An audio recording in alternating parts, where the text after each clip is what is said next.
Hi there, and welcome to a new episode of Impact Talks. Today we have Esther with us, an Ironman and triathlete coach, as well as a startup tech founder. Esther, introduce yourself and tell the people where you're from.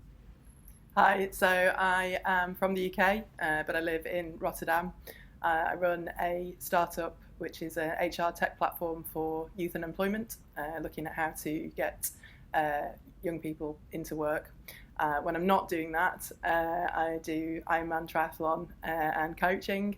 I also part of a YouTube tech house channel, which we're aiming for about 1 million subs by Christmas. And when I'm not doing that, I'm part of a label, a tech house label, so producing music. So I keep myself mostly out of trouble. Nice. I saw that you started in the music industry before everything. Is that correct? Yeah, that's right. Yeah, I had a record shop in Manchester, so I was a specialist vinyl. We stocked about 70 different genres, rare, hard to find. So yeah, it was more of I don't really describe it as a business. It was more like a community centre of people who are into music. But yeah, it was an amazing experience. Yeah, no regrets. How did you go from having a record shop to, I double checked this morning, you had above 500,000 subscribers on YouTube, to going Ironman? Like, how do you go from, which is a brick and mortar shop, I can assume, to the epitome of digital, and what's that journey like? What was, yeah, shape it a little bit for us. Quite stressful and quite tiring. No, it's I think I've always done things that I'm interested in. So I never left school when I was 16. No real careers guidance or advice. So I just kind of did things that I did things initially because I need to earn money. So that was everything from window cleaning to bar work and residential care homes. So, and then I managed to get a job working at a university in their student union, doing events marketing, which was raucous when you're 17 years old, sort of working with a load of freshers and students. So that was so that's how I kind of got into events and into music. Then I moved to Manchester when I was 19, and I sort of fell into the music scene at the time because of people that I met there and friends, and it kind of just grew from there. The shop, it was really a platform, I think, for me to get more into the sort of arts and culture world, because that's obviously something that I'm really passionate about. And so I led the production for Gorillas, Demon Days Live, as part of the Manchester International Festival. And then, as a result of doing that, went on tour with Massive Attack, DJing with them around Europe, which was huge fun. And then so I kind of started like producing, making music, DJing, and it kind of went from there.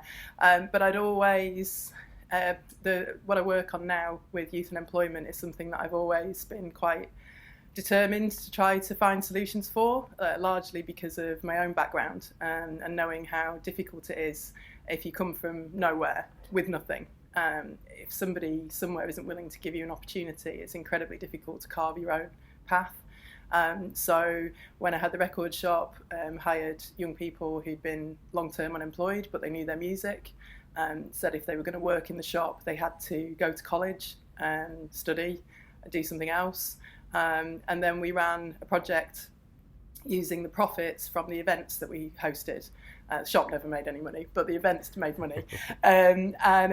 So we, over a 4-year period, we worked with 2,500 14 to 16-year-olds using music as a way to get them to re-engage back in education and training. And that project then went national. So there's always been, I suppose I've always had the things that I care about in my life, and I've chosen a career path that means that I can do those things.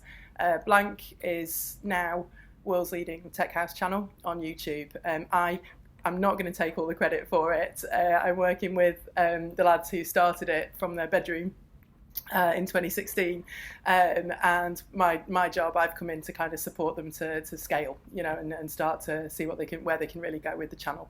So it's quite an exciting time. I definitely, so when I was doing my research, obviously I definitely wanted to jump more into the business aspect. But I Yeah. think for the first time, a bit unique, which is what I'm a bit passionate about, is you're an athlete. And I want to see, in what point you got into things like triathletes and stuff like Yeah. that, but also what drove you to do it, how that mindset develops throughout, and then I want to kind of maybe later come back and see in business like how that drove you with and helped you with things. So Yeah. I would like to dive deeper into the actual like the sport part of it. Mm-hmm. Yeah. So my first question is, obviously you did an Ironman, and for people that don't know what an Ironman is, could you maybe quickly explain what it is, what you Yeah. do, what your job as a coach entails, and when you started? Yeah. So it's an interesting journey, which started in late 2016.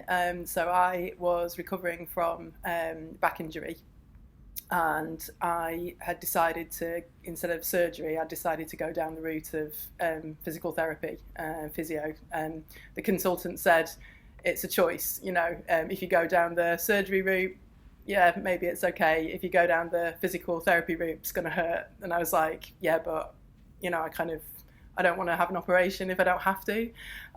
So I had to go through quite a lot to just be able to start walking properly again. And then What I happened? decided, How come you had it was actually two herniated discs that had just got progressively worse over time, and I just didn't, because I wasn't really doing any exercise. I wasn't an athlete. I wasn't doing anything. It was just kind of a deterioration from a very, very old, sort of injury. So yeah, and it was a wake up call really, because I was just sitting at my desk, 15 hours a day, 7 days a week, which doesn't help your lower back. So I decided to get myself walking again. And at the time, I had been asked to set up a foundation with the recruitment industry, looking at how they could support more young people into work. There's a theme here. So I was in the space I was in 2016. I was like, well, we should all do things that really challenge us, so that we understand how challenging it is for young people to get into work.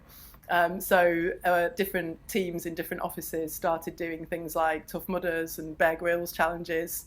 So I did a Tough Mudder. And then a Tough Mudder, so it's a 12-mile running through mud, doing obstacles, crazy obstacles. It's huge fun. But you can walk it, you don't have to run it. But it's a great team. It's a great team activity. And obviously all the time we were raising money to support young people into work. And one team decided to do an Ironman, and that team decided to sign me up for this Ironman. And I didn't know what one was. So I said yes, thinking it was like I don't know what I thought it was, a 10K run or something. And I got home, and my friend said, "Do you know what an Ironman is?" And I was like, I don't know, like something. And it's like the hardest triathlon in the world. And he's like, "Do you know what a triathlon is?" I was like, and it's like, okay. He's like, it's a 3,800 meter swim, immediately followed by a 180 kilometer bike ride, followed by a full marathon, and you have 17 hours to do it. And he's like, "Esther, I've never seen you run." And I'm like, "No, can't think of anything worse than running a marathon." He's like, "You don't have a bike. Like, when was the last time you cycled?" I was like, "When I used to cycle to school." He's like, "You can't swim." And I was like, "Well, I've said I'll do it now. So I'm not going to back down," because there was only me. I was the only female on the team. And I was like, "Well, I'm not backing out now. I'm going to have to just deal with it." So I had to learn to swim and cycle. How long and run. after your back injury was this? So this was 2015 was when I did the Tough Mudder. And that was like the recovery point. That was when I was able to walk and run. So that was a big achievement physically. And this was a year later. So I was still in recovery training. And I had 11 months basically to learn to swim. and cycle and run. And the problem with swimming was the first time I got in a pool, it turned out that I was actually terrified of water. So I had a massive panic attack and had to get out of the water very quickly. And I spent quite a number of weeks with my face in a bowl of water on the table, spluttering and kind of crying and swearing, and really had to. It's anecdotal now, but at the time it was like, this is up there with the crazy things that I've done. But one of the reasons that I started coaching was because actually after the Barcelona Ironman, my back went again. And it was bad this time. A piece of the disc broke away, lent on the nerve. So I lost all the feeling in my left leg. So at that point, they didn't know if I'd be able to walk properly again, never mind do anything else. And I'm not a professional athlete. I'm someone who had a go at doing triathlon and fell in love with it. But the experience of having that taken away and not knowing if I'd be able to ever do any of it, it's like I've just found something by complete accident that I love, and now I can't do it. And at that point, it was like, do I go under and just give up? Well, what can I do that means that I can still be part of something that I love? So I learned I did my coaching qualifications for 2 years while I was in recovery. So I was on like a spinal recovery machine. Mm-hmm. And so that's been, so I started running again in February this year. And in between then, obviously, I'm now a fully qualified coach and sports therapist. And it taught me, I think that's the point about, for me, about triathlon or anything to do with endurance. It's not, for me, I don't care about crossing the finish line. It's the journey and the process that you go through to even be at the start line. And if you come from no background in sport at all, it was such a profound, it was a profoundly transformational experience. And I think for me with coaching, it's about, I want my athletes to train correctly and well and not break themselves like I did, because I just had no idea what I was doing. So yeah.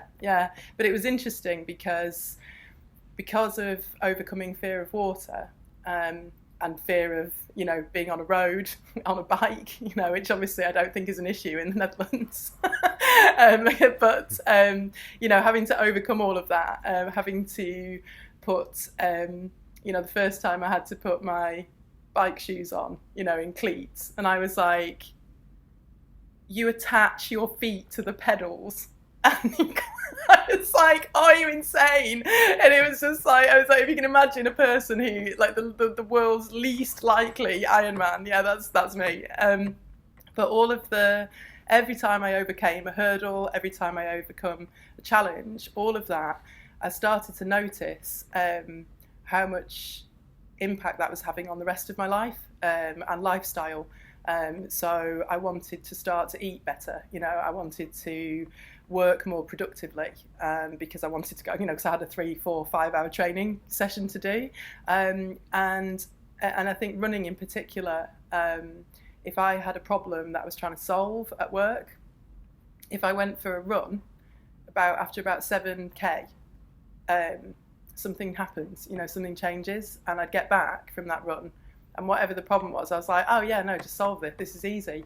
And I find all of that totally fascinating, which I think if you come from a background of coaching or athletics, you probably maybe just take that for granted because you've always known it. Whereas for someone like me, finding that kind of in my sort of mid-30s was just like, oh, okay, this is another level that you can go to as a person. So yeah, that's my Ironman story. Okay, so we skipped a lot of really fascinating parts. Let's start with the easiest one. So you went through 2 years of rehabilitation. In that process, you went for a coaching certificate. What is this? Is this like an official Ironman coaching, or did you go to university and study sports therapy? Like what kind of coaching certificate? Okay. So it's British Triathlon is the federation. So obviously I have the equivalent in the Netherlands. And I'm a level 2 British triathlon coach, which means that I can coach at club level, and also I have my diploma, so I can coach individuals one-to-one. So it's a professional coaching qualification, and alongside that I did my level 3 sports therapy, so I can also do sports massage, sports treatment. How do people get qualified for something like that? They just sign up on the website, or Yeah. Yeah, so they do an annual intake.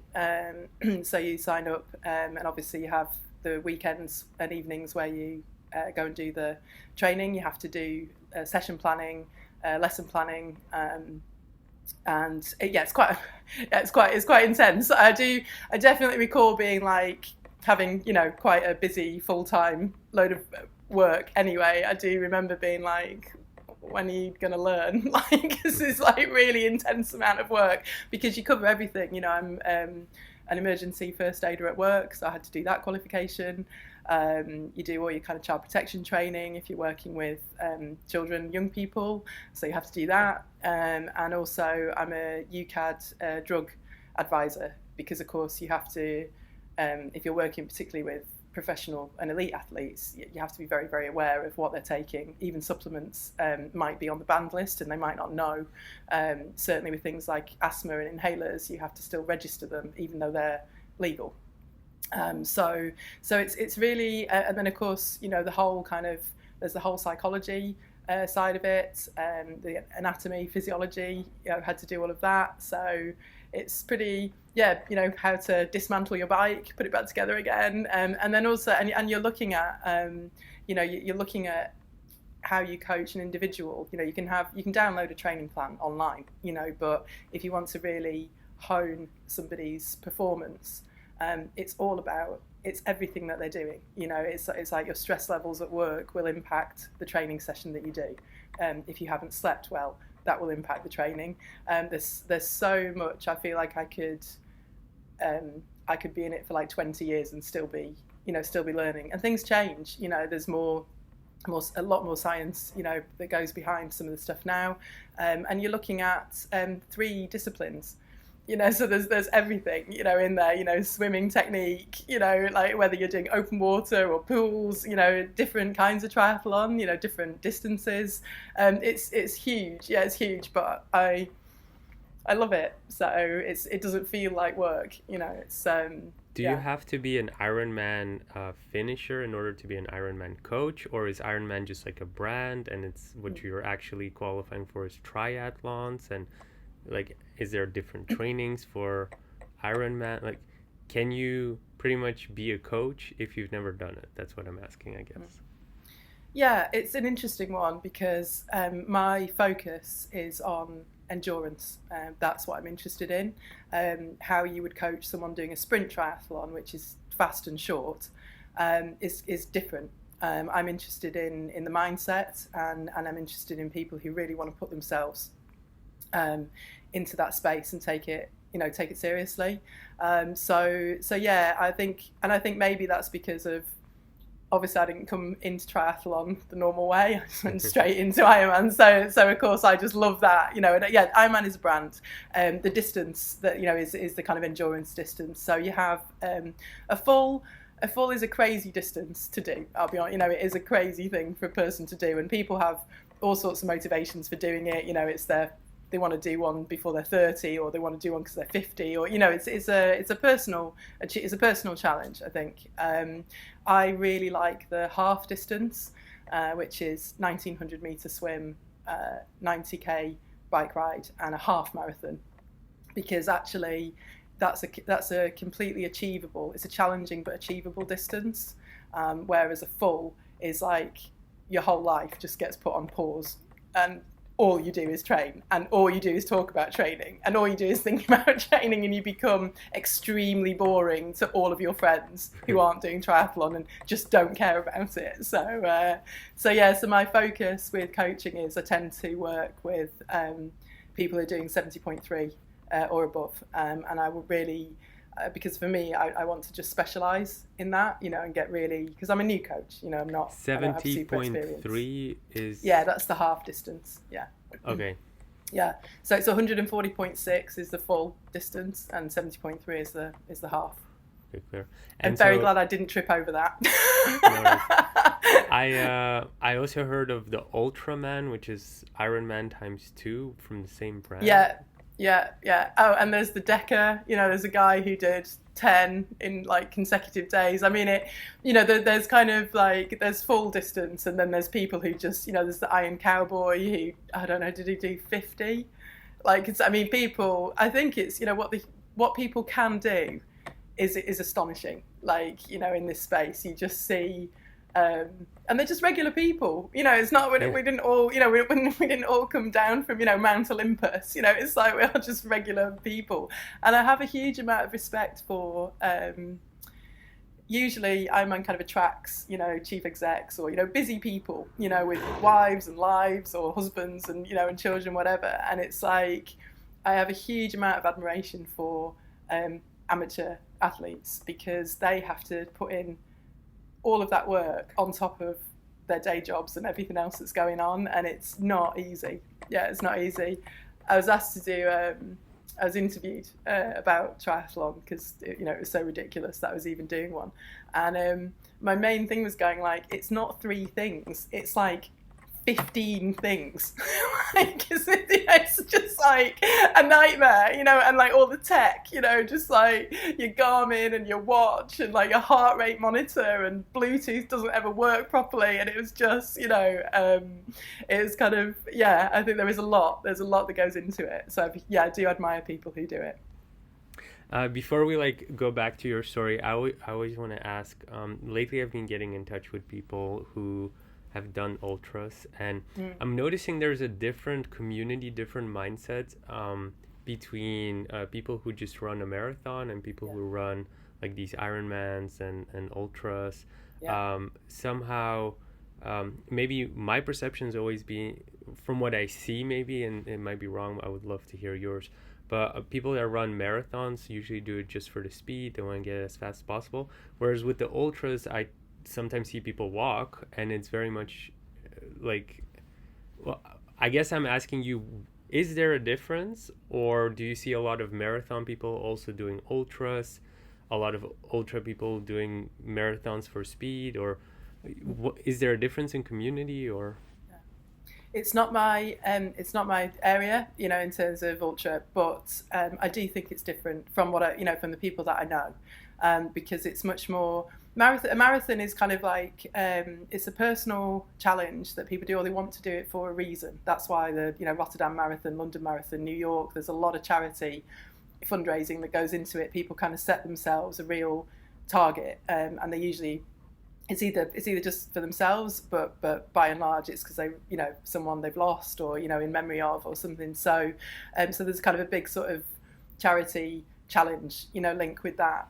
Okay. Ultra marathon people, and just ultra anyone, they're a different breed in my like triathletes are mental, like we're mad, but ultra is just like what people put themselves through is like, that is something else. It is incredible. I mean, some of the ones I've been reading about recently, and they just they go on for days through the desert, and I'm like, that's incredible. I do think you find your tribe. Certainly I've been looking quite a lot at CrossFit. That's a proper tribe. I quite like it, actually. I'm going to start looking into it more. I think CrossFit is like very cool, and there is quite a few endurance athletes that I know that do CrossFit as well. So I think that's quite good. That's quite interesting. But they are quite defined. Ironman people. Sort of, and even like within triathlon, like an Ironman person to a sprint or a standard Olympic triathlete is different. So there's something, I don't know what it is. There's something about endurance, and that kind of pushing limits, I guess, and pushing boundaries, that it sets it apart. Do you have to be a certain body type to do any of these, or like can people be too bulky or too skinny, or like what's the body type? It is interesting, because like I've noticed with triathletes, apart from like the elites, like Lucy Charles, who are just incredible, it's all shapes and sizes. That's what really fascinates me about it, because it's kind of like you'll stand at the start line and you'd be like, yeah, there's every shape here. Like it's quite cool. And I'm not sure why, because if you have, swimmers or surfers, they're, swimmers and surfers, cyclists have got the legs, and it's kind of, runners tend to be quite light. Yeah. But triathletes, I don't know, and I've noticed, so like when I started, I was like a size 12, like UK dress size. I don't know what that is in Europe. So just like normal, average. And by the week of the full Ironman, I'd gone down to a size 6, so that was like half. And it's quite funny because when I first started swimming, I was quite buoyant in the water because I had more body fat. What does buoyant mean? Buoyancy means you float, so men tend to sink actually because they have less body fat than women generally. So I was quite buoyant, whereas by the time I got to race day, I lost so much of my body fat. I was just like, man, this is really difficult, and started sinking. So yeah, and it's strange because depending on where you are in the training, in your annual plan, obviously if I'm doing more strength work, because I have to do a lot more strength work for my back, then I'll kind of bulk out, I'll get like bigger because I'm doing weights and it's all solid. And if I'm doing lots of cycling, my legs will go bigger, and then it's like I put the swimming and the running back in, and then it changes again. So like my whole wardrobe is like big, small, big, small. So sometimes my clothes are too tight, and then sometimes they're too baggy, and I'm like, it's quite interesting because you sort of for me, I'm quite interested in women getting into sport as well, because actually, most of the outfits when you first start out, there is nothing flattering about them at all, and I think huge amount of confidence, for women to actually put on these like horrendous garments that just do nothing for you until you look like a triathlete.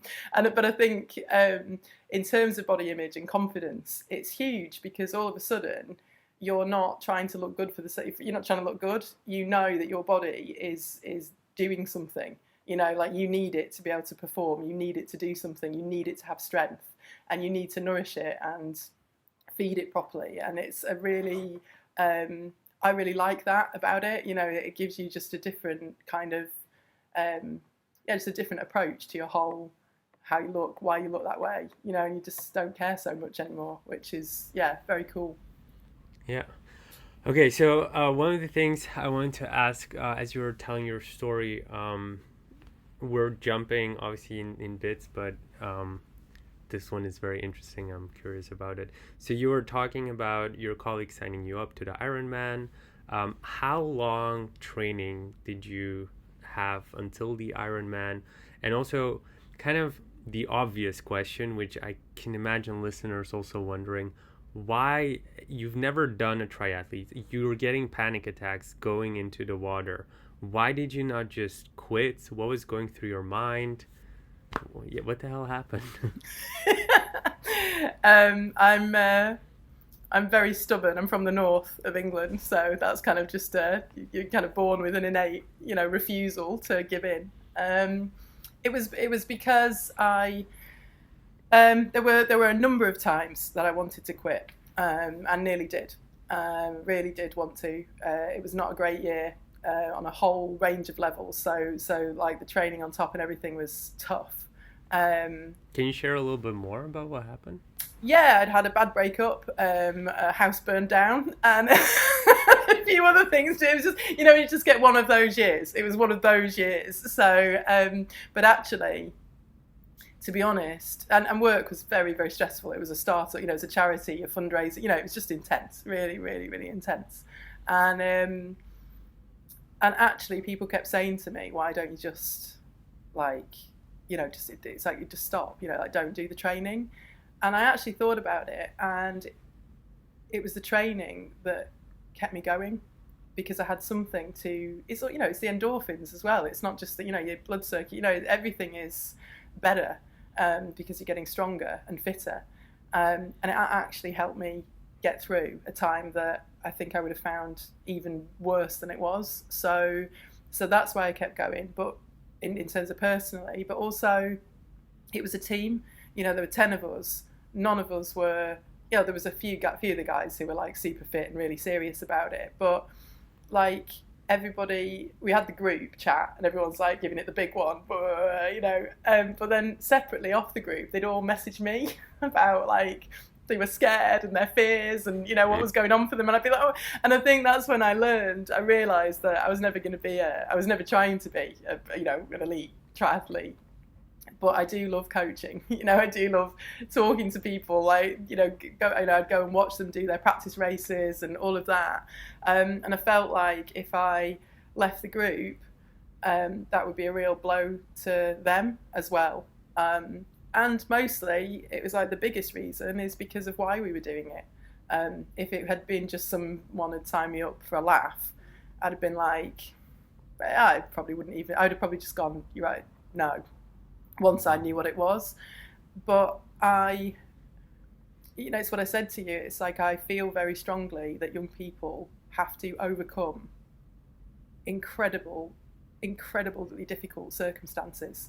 And I felt like if I gave up, that was worse.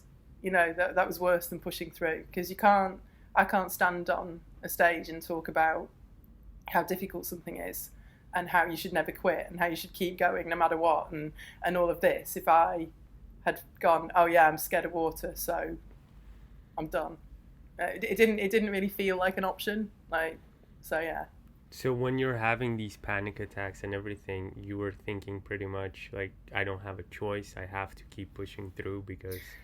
No, when I was having panic attacks, I was not thinking very much at all. No, but it was almost,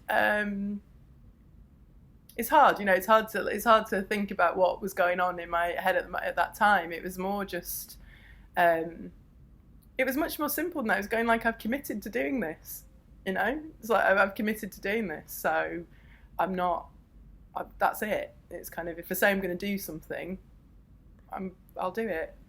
Yeah. And so how long did you have to train and when they signed you up? And not very long. 11 months. I mean, I have to say, I would never ever recommend anyone doing what I did. I would recommend a much longer lead time and probably go and learn to do their sports before you try and put them all together. Like, yeah. So it was 11 months, and what is a normal training? Oh, normal. It depends on your background and where you're at. You know, so for somebody like me, 2 years would have been a reasonable amount of time, because I wasn't. You know, now I train. Then I was learning. Learning how to ride a bike. I wasn't training. I was just trying to stay on it.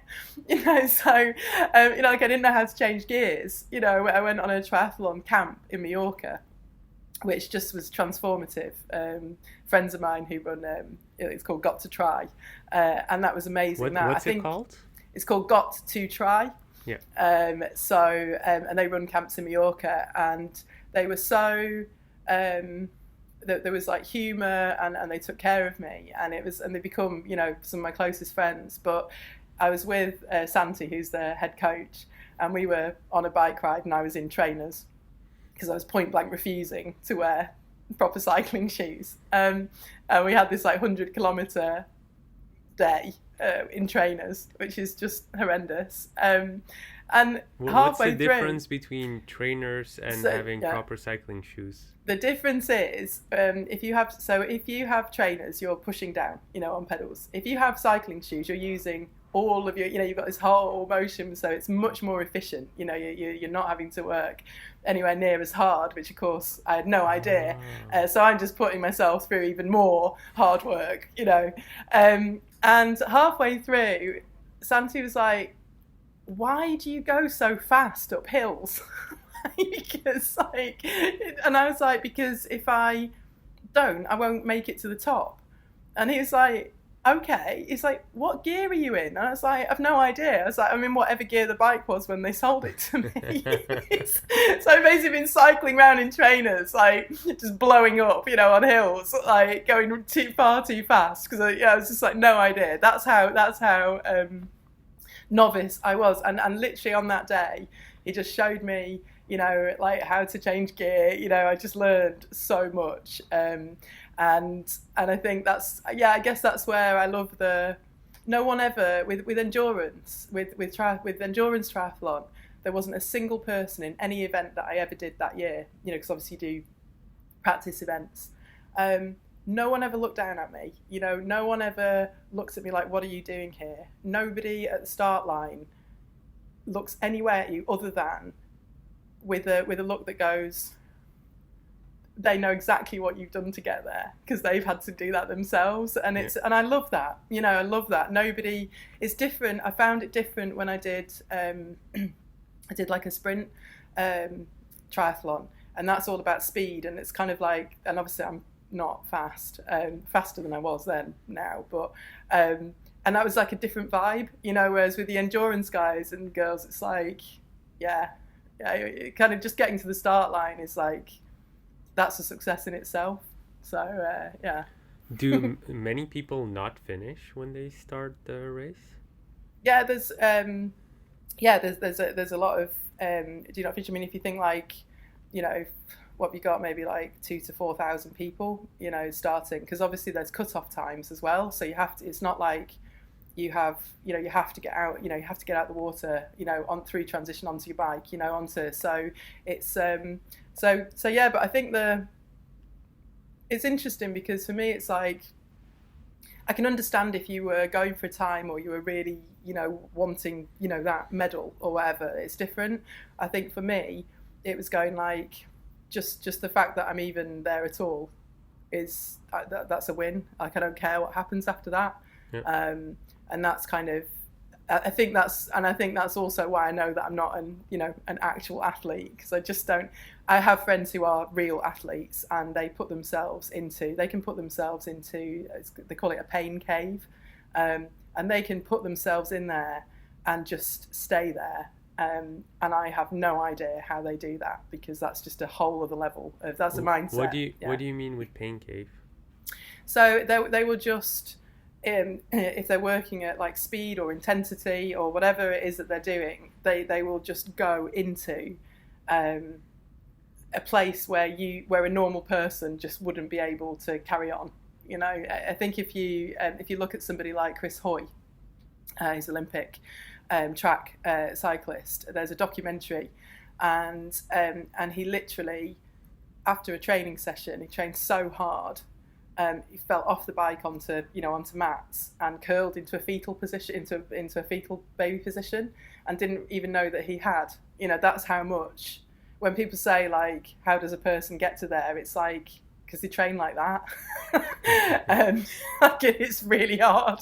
And I didn't realise, because I was so novice, you know, such a beginner, I thought that you would like get to a place where all of a sudden everything was easy, you know, you would just suddenly be able to cycle forever, you know, and I had no idea. And it took a long time for someone to turn around to me and go, Esther, you do know, like, it never gets any easier. You just go harder and faster. And I was like, right, okay. So yeah, I was expecting some like Bruce Lee moment where you're just like, you know, you can just do anything, and it was like, no, it doesn't work like that. So back to the question. So 2,000 people start, and then how many actually finish then?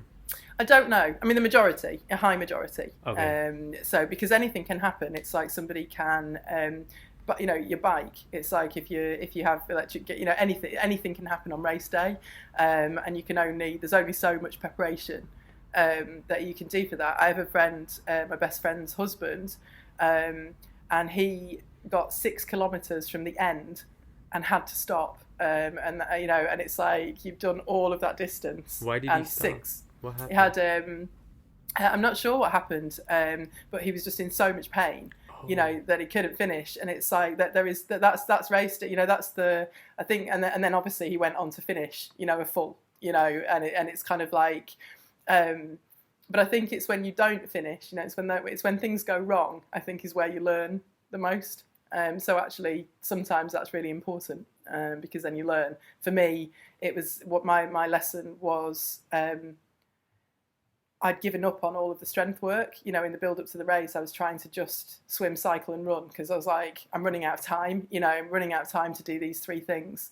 And as a direct consequence of stopping the strength work and the rehab work, my back collapsed. You know, a week later, and so for 2 years, I've had to sit and reflect on how important it is to be ready properly, and to not compromise on the things that keep you. So you pretty much did the Ironman, and 2 weeks later your back collapsed? A week later. Yeah, a week later. Yeah. So I'd gone to Ibiza for an after party. Because when you finish an Ironman, you kind of go a bit crazy. So I'd gone to Ibiza, and we're back. Just that was it. So yeah. Can you then share a little bit? So you said at one point, like, you get over the start line, you get over the finish line or something, and something transformed. So what happened mentally, and how did it translate into your life? And obviously before the week, after the week, what happened? Like, yeah. So I think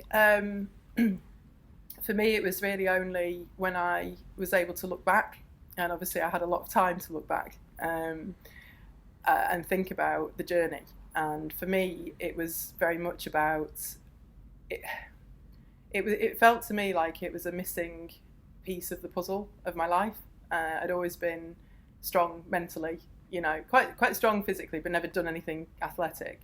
Used to do a lot of weight training a long time ago, and it was almost like I had thrown all of my just everything that I did was all in my head. You know, it's all head work constantly. You know, I would just work 120 hours a week. You know, 100, didn't care, but I was going through this whole, you know, peak burnout. You know, and actually, what I realised was I was paying so little attention to my physical well-being, and actually, when you start to train for endurance, you have no choice but to take care of yourself, because your body will just stop.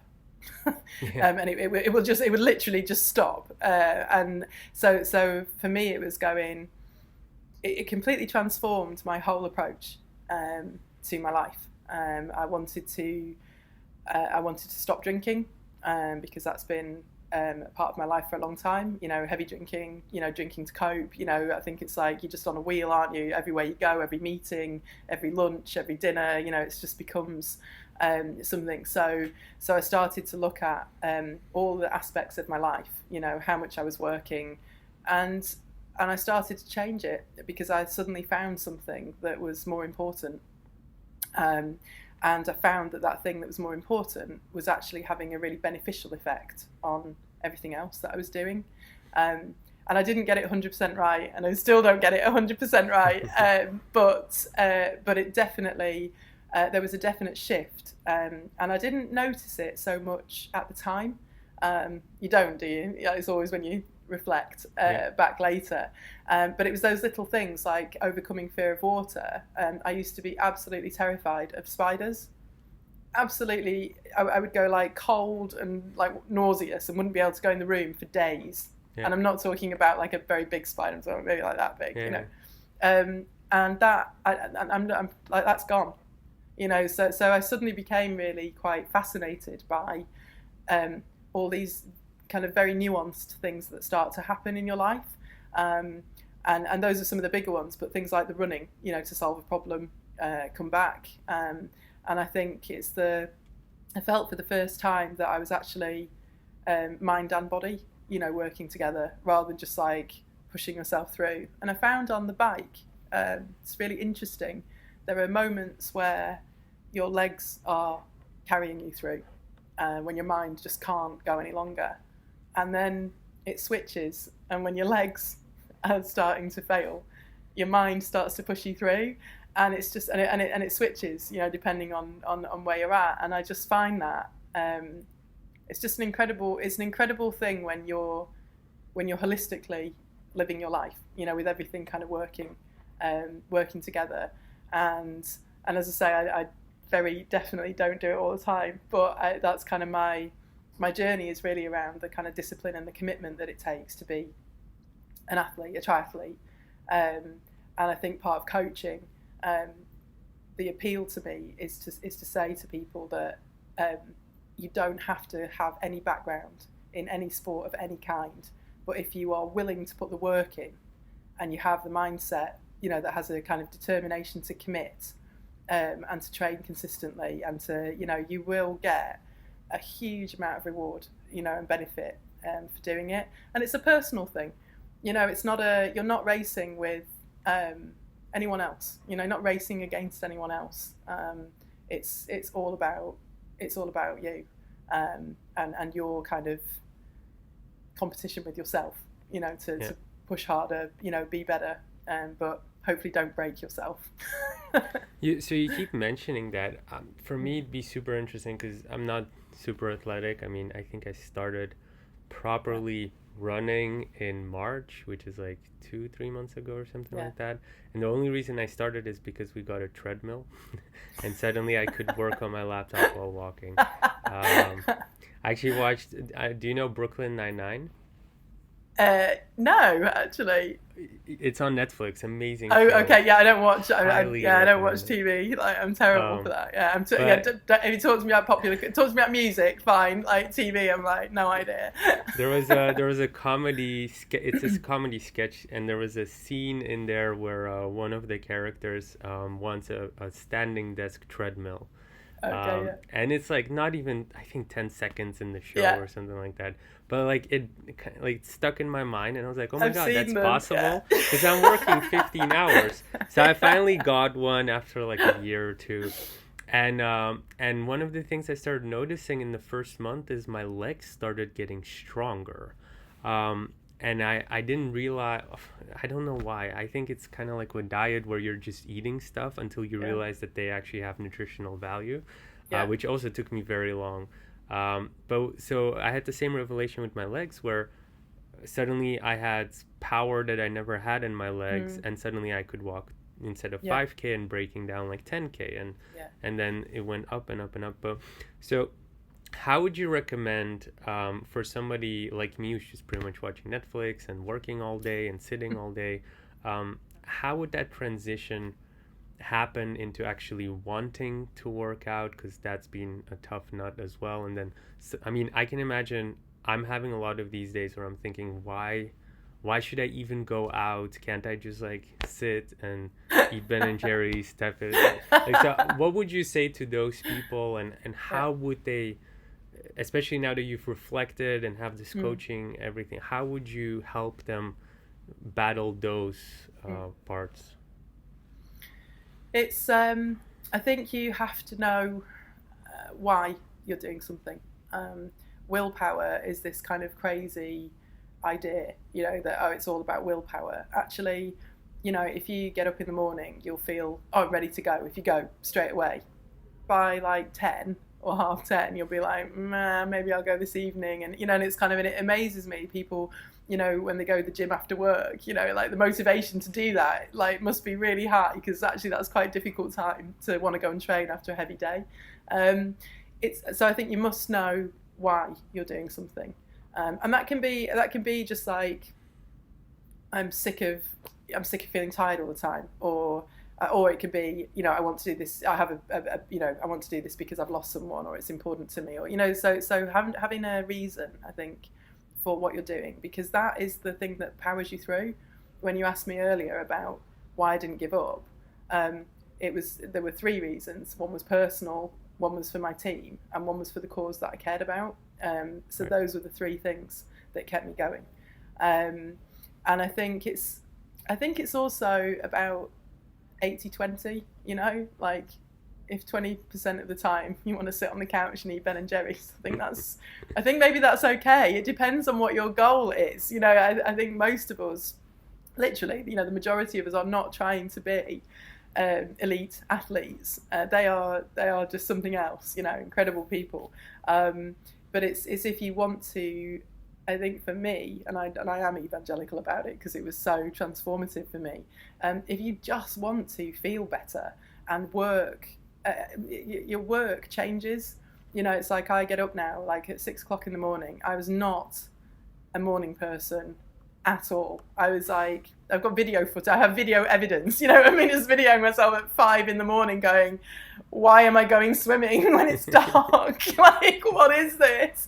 And it's kind of, you know, your days last longer, because actually, if we were all being honest, we can sit at our computer all day, but we're only actually doing something useful for maybe 4 hours, 6 hours, if we're being really honest.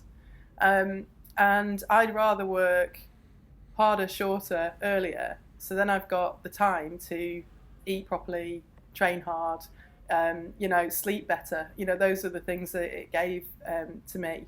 You know, trying to stop drinking, you know, because that's just like, there's your weekend wasted. Whereas now, like weekend before, I was in the sea, you know, swimming, and I still got everything else that I needed to get done in the day. So you create more time and feel better, and that's why I would say. And I think it's almost kind of sad that we have to do this, you know, instead of naturally just being like, yeah, of course I want to feel better. Of course I don't want to be stressed at work. You know, of course I want to eat really good food and feel great. It takes like a kind of a challenge for us to sort of do that. But I think those are and I think I know with it's my personal view, and I know it's not shared, you know, universally in coaching. But yes, I know you have to build muscle to break it. You know, sorry, you have to break muscle to build it. But I don't want to break athletes. You know, I don't want people to break themselves, because actually it's so hard to come back from injury. You know, it's so much harder. And I'm kind of going, if you can build, sounds totally hypocritical given my journey into Ironman, but I will go, I was naive at the time, now I'm qualified, so I have a different view. And I think it's finding that balance where you're pushing yourself, you know, to wherever it is that you want to push, without it being fundamentally detrimental to your well-being. And I think so, yeah, I think, you know, purpose, setting achievable goals is always a good one, mostly because otherwise it's quite easy to get discouraged. You know, even for me now, is like, back then I was training at peak, you know, I was doing like 35 hours a week of training. That I can't do that now. You know, there's other things that I need to focus on, but I know that I can train for 10 to 15 hours a week, and that's manageable for me. So I think making it realistic, and you know, it's a cliche, but smart goals, you know, so that you can actually, I think you need to feel a sense of achievement all the way through, rather than just waiting for the end, you know, or the finish line or whatever. I think actually, you know, within each day or within each training session, to have something that you can take away that you've learned, or, you know, even if that week you have 5 days you've eaten really well, one day you get pizza, you know, no one's judging. So I think one of the questions that popped up for me is, I've seen a lot of startup founders as well that go through really bad times, especially like Corona now is putting a lot of people to the test in entrepreneurship. And I've seen people that went through a really hard time and then eventually kind of wanting to just give up, even though they went through it fine and things went successful. Somehow it was just like, that was it, that was too much, and they just didn't want to do that anymore. I feel like you almost had a similar experience where it was such a bad time and everything went wrong that year, and then you finished Ironman, and then you also had that back injury. But like, you had 2 years to reflect. How come you don't feel like you hate it or want to quit, but you actually do love it? And what was going through your mind, and how did you process such a bad experience? That obviously you finished it was a good one, but you know. I think it's more around Failure was something that I had a terrible fear of, because it felt like if I failed at work with what I was doing, I'd failed as a person. And I think when you are, I've always, worked for myself. I've always been in startups and, scale up and whatever. And I would take it so deeply personally. And I think a lot of startup founders are also very young. I was, at the time, 21, 22, you feel like the world is going to end if you fail. Like that was my, and I kind of carried that all the way through my 20s into my 30s. And it's really hard. You feel like it's all on you. You feel like the weight of everything is on you when you've got staff and you've got cash flow. They got to be, you got to pay them. It's like, and it's a terrible, terrible thing. I think if you don't have resilience, which I think training gives you. I think feeling physically strong and good gives you a different kind of resilience. But I had a cheerleader team. I had a support crew, and I think it was actually one of my investors now, was one of my major charity donors then. He pulled me through a horrendous time, when the charity wasn't going as well as I wanted it to, and it was just everything was getting hard and personal life was terrible. But he's a bit older, and he said some very useful things to me. And it's like when it all comes on top and everything is too much, and I defy any startup founder to tell me they never feel like that. Or they're very lucky. Like if they're very, very lucky. Yeah, I haven't met one yet. So. But yeah, no, I don't think there is one. And I think also you've got to be a certain way to even want to be a startup founder, because there's nothing, so that 10% of joy, the 90% of grind that got you there, which is a bit like training. But he just said, when I was really, really, really ready to walk away, ready to give up, I was just done. I was done. And he just said, take 2 weeks off. I said, go away. I don't want to hear from you. I don't want to see you. He said, cold compress your brain, put a cold towel here, like actually, and kind of metaphorically. He said, think about 5 levers that you can pull to change the situation that you're in. And the 3 things that you can do, the 3 actions that you can take to change the situation. And he said, come back to me in 2 weeks and tell me. And the last thing that he said to me was, I believe in Esther. And I went away and I did all of the things that he said. Where did you go? I just went home. I went to my best friend's and hid in her garage. And I had to sit, I had to sit with, this failure, this thing's failing, I'm burned out, everything is just, awful. And what I found when I sat there was going, of all of these years and of everything I've done, I don't believe in Esther. And it was quite a profound, sort of realization that there's all these people who have only ever wanted me to succeed, have only ever supported, have only ever helped. And all the time, right at the heart of that is a person who just simply doesn't believe in themselves, defined by work, defined by action, defined by everything. Self-belief, what? No, there. And I think, and I actually wrote it, and I've still got it. I wrote it on a piece of card. I believe in Esther.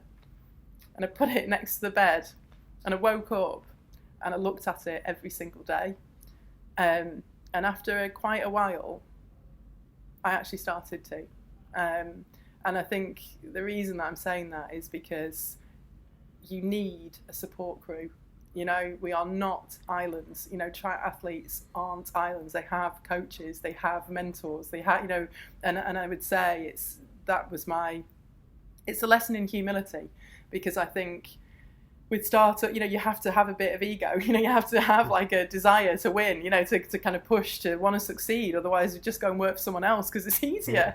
It's so much easier when you've got income at the end of the month, it's like, so, and I think that was the thing for me, is like, if for anyone who is struggling on the journey of being a founder or an entrepreneur, there's a few amazing images of it, you know, where there's one where it's like, you know, they call it the chasm of despair, you know, you just, you know, so you start up here and you're like, yes, I've got this idea, I'm going to change the world, it's going to be amazing, and then it's like, oh, and then you're kind of like in the chasm of despair, and then you kind of come up again, and I very definitely know what the chasm of despair feels like. But what I have when I'm in there is people who genuinely care, genuinely want me to succeed. The thing I was really bad at was asking for help. I thought I was quite good at it, but I would ask when it was already too late. But that takes a lot of courage, you know, to ask for help, because we're supposed to be, you know, successful tech founders and entrepreneurs, and we don't get bad days and all that. And I think actually it's so important to not only recognize it when it's happening to you, and to have the self-awareness of that, and then to actually seek the help before it really gets too late. So that's what I had to learn. Yeah. How did you fix that? Because I remember for me, I mean, I had a really rough childhood, and then I went to live alone, and I really had to provide food on the table every month. And I realized this was very early on, similar to your story, 17 years old. And I remember, I think like the first month in, if I had not asked for help, I would have been homeless. And I realized with those experiences, like, people with an ego aren't going to get far, because you're just going to get stuck and get homeless and no food. And considering I wanted to eat and I wanted to graduate, I had to ask for help. So very early on, you know, my whole ego got beat out of me by life, I say always. But so that's how I learned it. But I've always had struggles teaching this to other people who they want to ask for help, but somehow they don't. And it seems to me like you went through that experience as well. Yeah. So how did it really get through to your mind that you had to ask for help and you actually did it, and how would you tell others to do it? I learned the hard way. I learned by getting it wrong for years. And I think it was only, you know, obviously the example that I've given you, that was kind of the switch for me, because it was all about, well, I'm the one that has to be strong and people come to me for help, you know, and support, and they come and talk to me. You know, it's one of the reasons that I love coaching. And actually, there's only so much that you can give before you actually need something back. And it was a real, you know, in like, and it did happen earlier, in like 2009. I came back to the UK having left for a while, and I came back with literally a rucksack, nothing. So I was homeless for a while, and the interesting thing about that was when very good friends found out at the time, they were horrified that I didn't even think that I could ask them for help. And actually one of them gave me enough for a deposit, you know, to get a room, and I kind of rebuilt from there. And what I had completely failed to see was everything that they said to me was like, well, you've always done stuff for us, like, so of course we would help you. Like, but because I'd always like done stuff and been doing stuff, I never realised that I could actually ask for that back. And it wasn't a particularly, ego is a strange word, isn't it? It wasn't like an egotistical thing, as in like I'm too proud to ask. I just didn't even think that was even an option. So I think there's something about just becoming aware of your own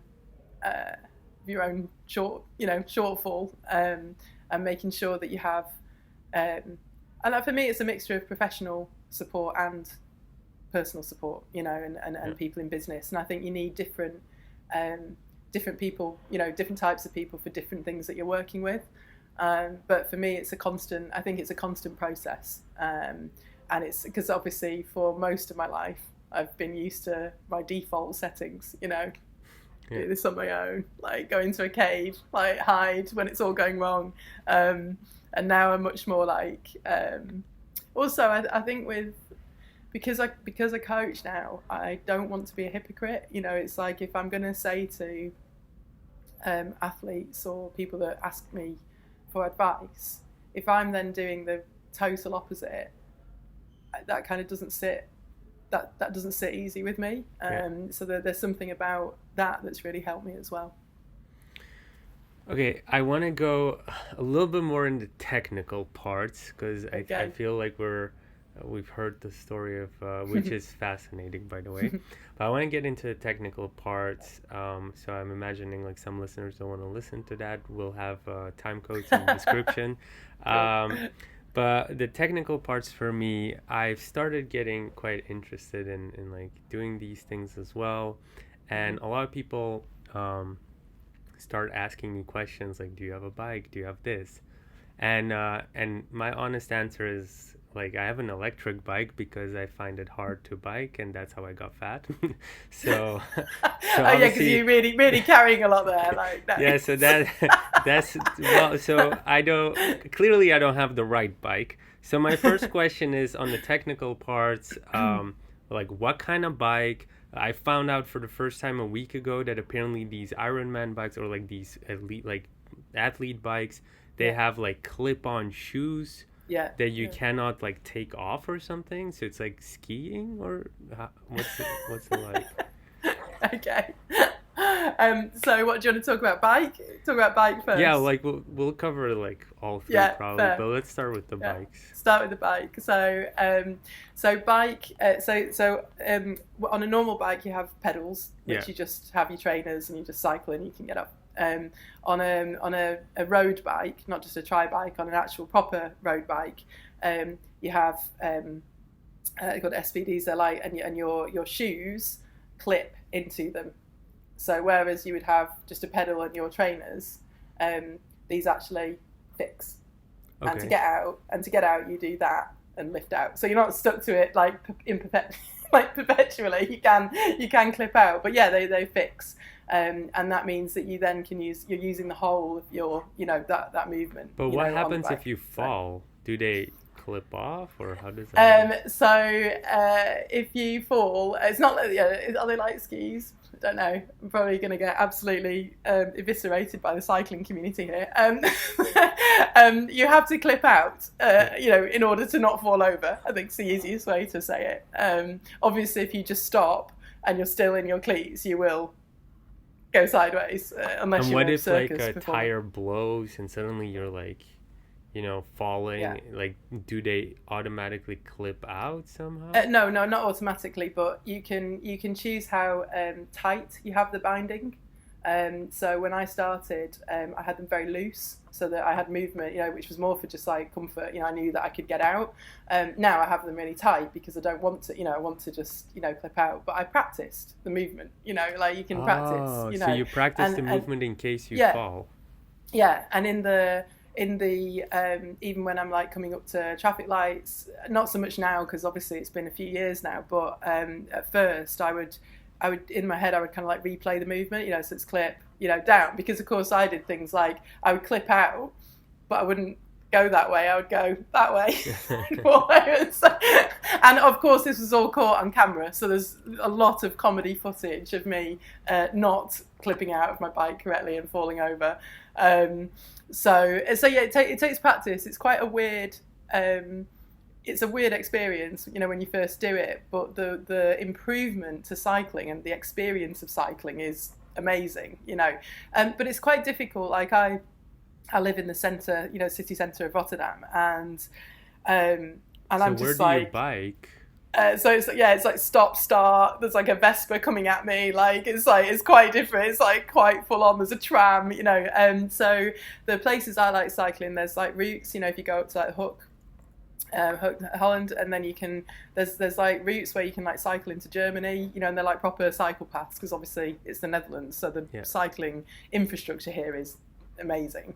So I definitely prefer to get out of the city and so on my bike. As a cycling rookie, what do you buy, and how much like on average at the beginning do those things cost? Okay. And like you mentioned something about a triathlete bike and a road bike. Are they different, and which one are you supposed to get? So I mean there's a whole range, but basically road bikes are your normal, they're not the Dutch bikes, those with the high, they're just you can race on them, like you can race on them.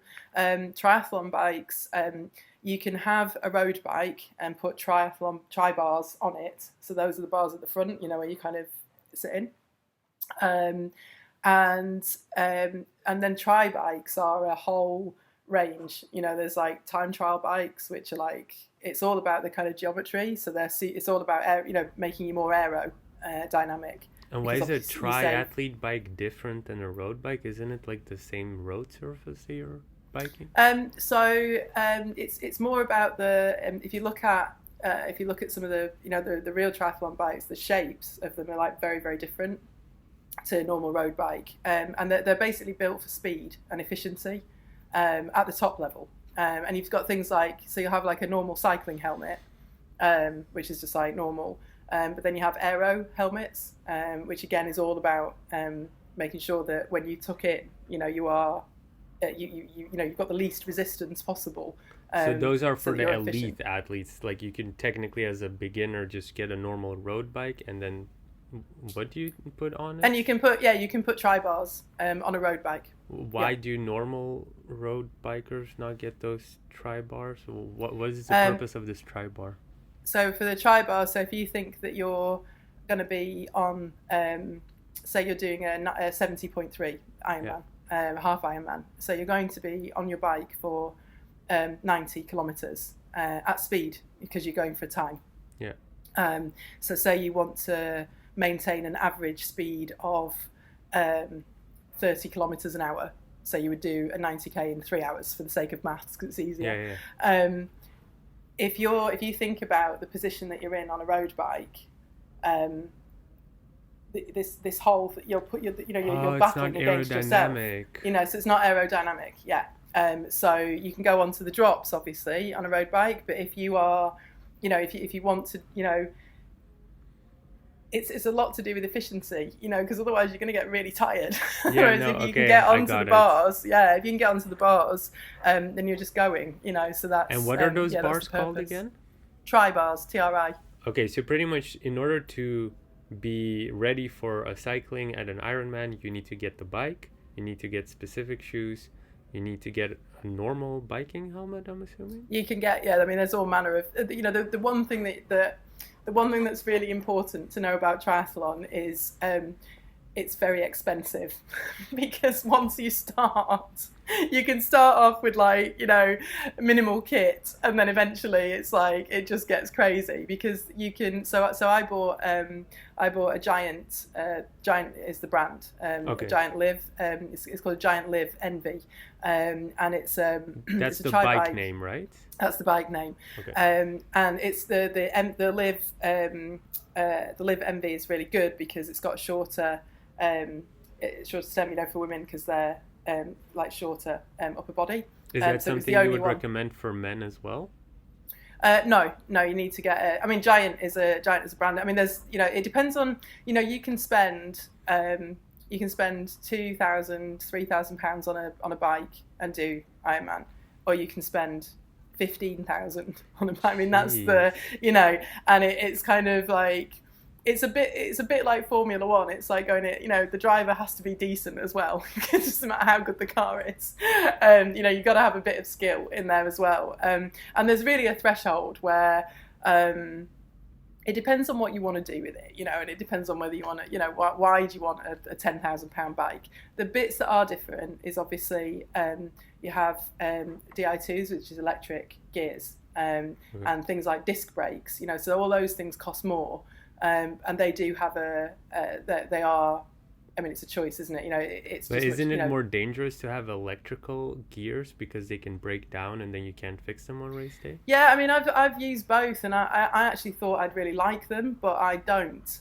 For exactly that reason, I'm a bit like, if this kind of just drops out halfway through, what are you going to do? At least if it's a mechanical, you can fix. Hopefully you can fix it. But definitely. If you're doing like a really hilly course, then definitely if I bought a bike again, I would get disc brakes because that's just they're better. But so it depends on I think it's too easy to just go and spend a load of money on a bike, without really, I would always say actually try out different brands, different makes, because it's all job, it's all your shape, your height, your weight, and also what races you're planning on doing. So it's, and there is just so many. I mean, you could go on forever. You can custom, make your own bike. Right. It depends on, on what you want to do. The things I did change on mine that made a big difference were the wheels and the tires. So I got carbon, like disc wheels, which are, I found those much better because I was really struggling with the original wheels, so they were worth it. What was so different? Because carbon is lighter and stronger? Yeah, they're much thicker. The frame is much thicker. So again, it's all about aero. It's all about speed, and being aerodynamic. So I did that, and I put Continental Gator tyres on because I was sick and tired of getting punctures on the original ones. So there's a few things like that I modified that were worth. Oh, so you can get tires that don't get punctures, or what? No, I mean they will, at some point, but they're a very, very good brand, and they're very tough. So whereas the ones I had that came with the bike, that are just constantly getting punctures, which was very, very tedious. Okay, so then the bike is pretty clear, but then the range is pretty much starting from 2,000 pounds and then else. And I think you'll see an awful lot of them on eBay. Because people get they'll do one season and then just give up. You can. I think all I'm saying really is it's about I think do your research and go to a very good bike shop. Do you recommend getting a second hand one? You can get some really good ones. A friend of mine has just bought a Planet X. I think it's a German brand, and that's it's a really, really good bike. He got it for £600, and he's done some. He's put on a gel saddle, and so really? it depends on what you want. If you want your own brand new shiny thing, then fine. But obviously, it's always it depends on how much you want to spend. That's cool. Okay, so the bike is pretty clear. For the swimming, do you? Well, actually, so triathletes, do they have a specific suit that they use for swimming, biking, and running? So you have a tri-suit, oddly enough, which is so. I mean, again, it's it's varied, but just as a standard. So I have a tri-suit, which is it's an all-in-one, and it has like cycling. At the back you've got the kind of chamois, so you've got some padding, but it's a bit thinner than proper cycling kit. But for the swim, you have a wetsuit, which is really, really tight neoprene.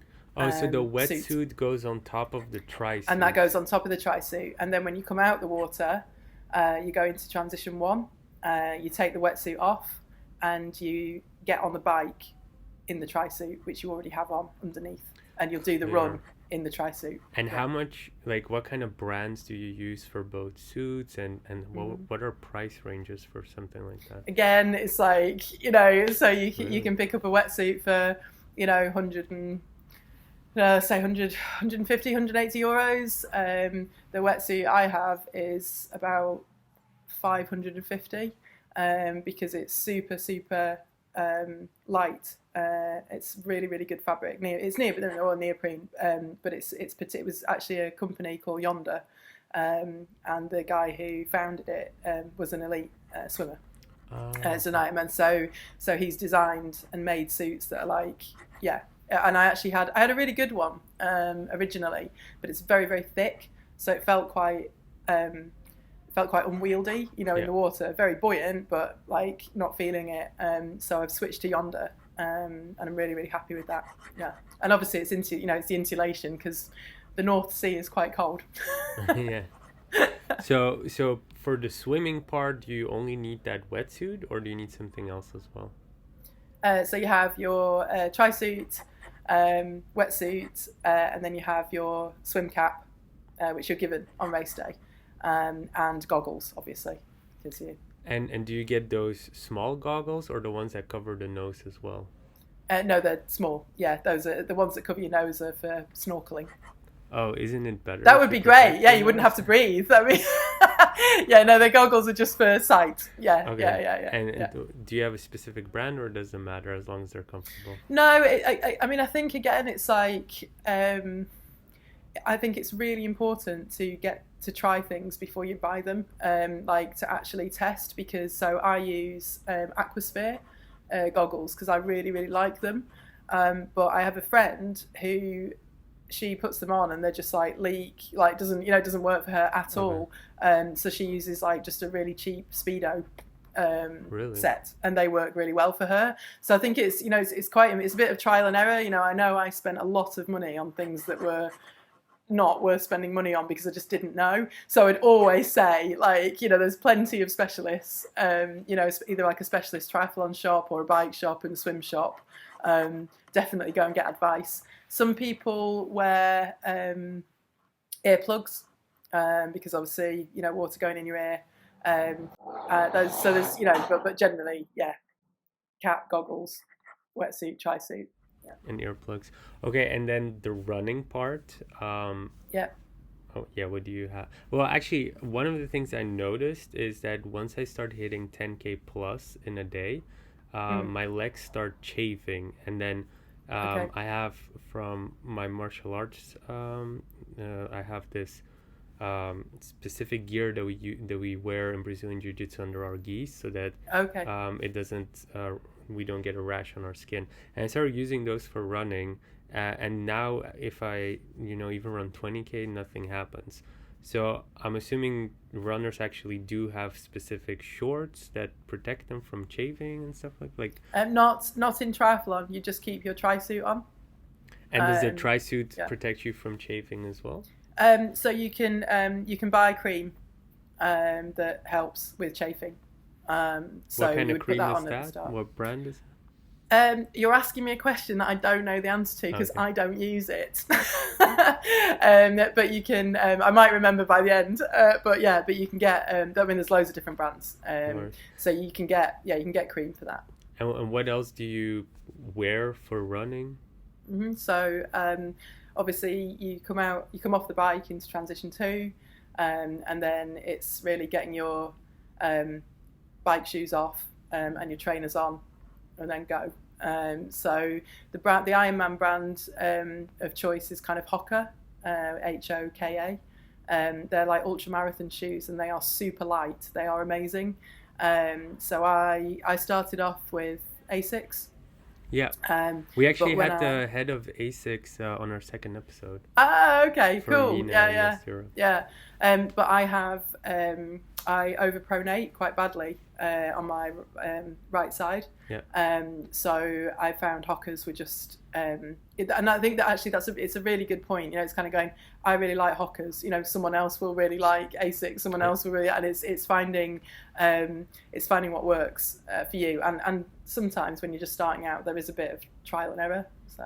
And what else do you wear? I've heard you say the Garmin watch and heart measurements. Yeah, so Garmin you have basically a heart rate monitor, which goes under your tri-suit. I mean, you don't have to wear one. I mean, these are like these are optional. One. Yeah.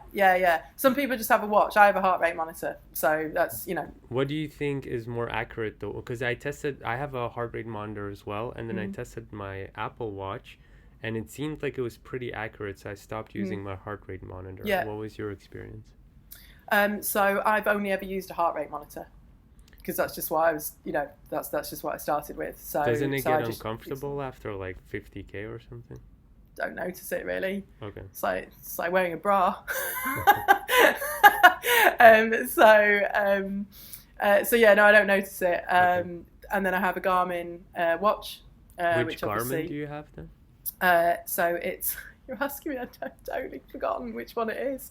I'll tell you what it is. It's a men's and it's huge. It's a Fenix. Sorry, it's a Fenix 3. Yeah. Yeah, and it's really big, and they have a women's one that I didn't know. This is what I mean about when you go into triathlon knowing nothing about it. You just buy all the wrong stuff. So so a Fenix 3 watch, and then I have the Garmin Edge 1030, which goes on your bike for navigation. Oh, okay. And then I basically use I use Strava, Yeah. to Yeah. record, but also because like all my friends, it's like a community, and it's like, you can all kind of like see what everyone's up to, and do group rides, and things together. I use Zwift for indoor cycling, which is an app.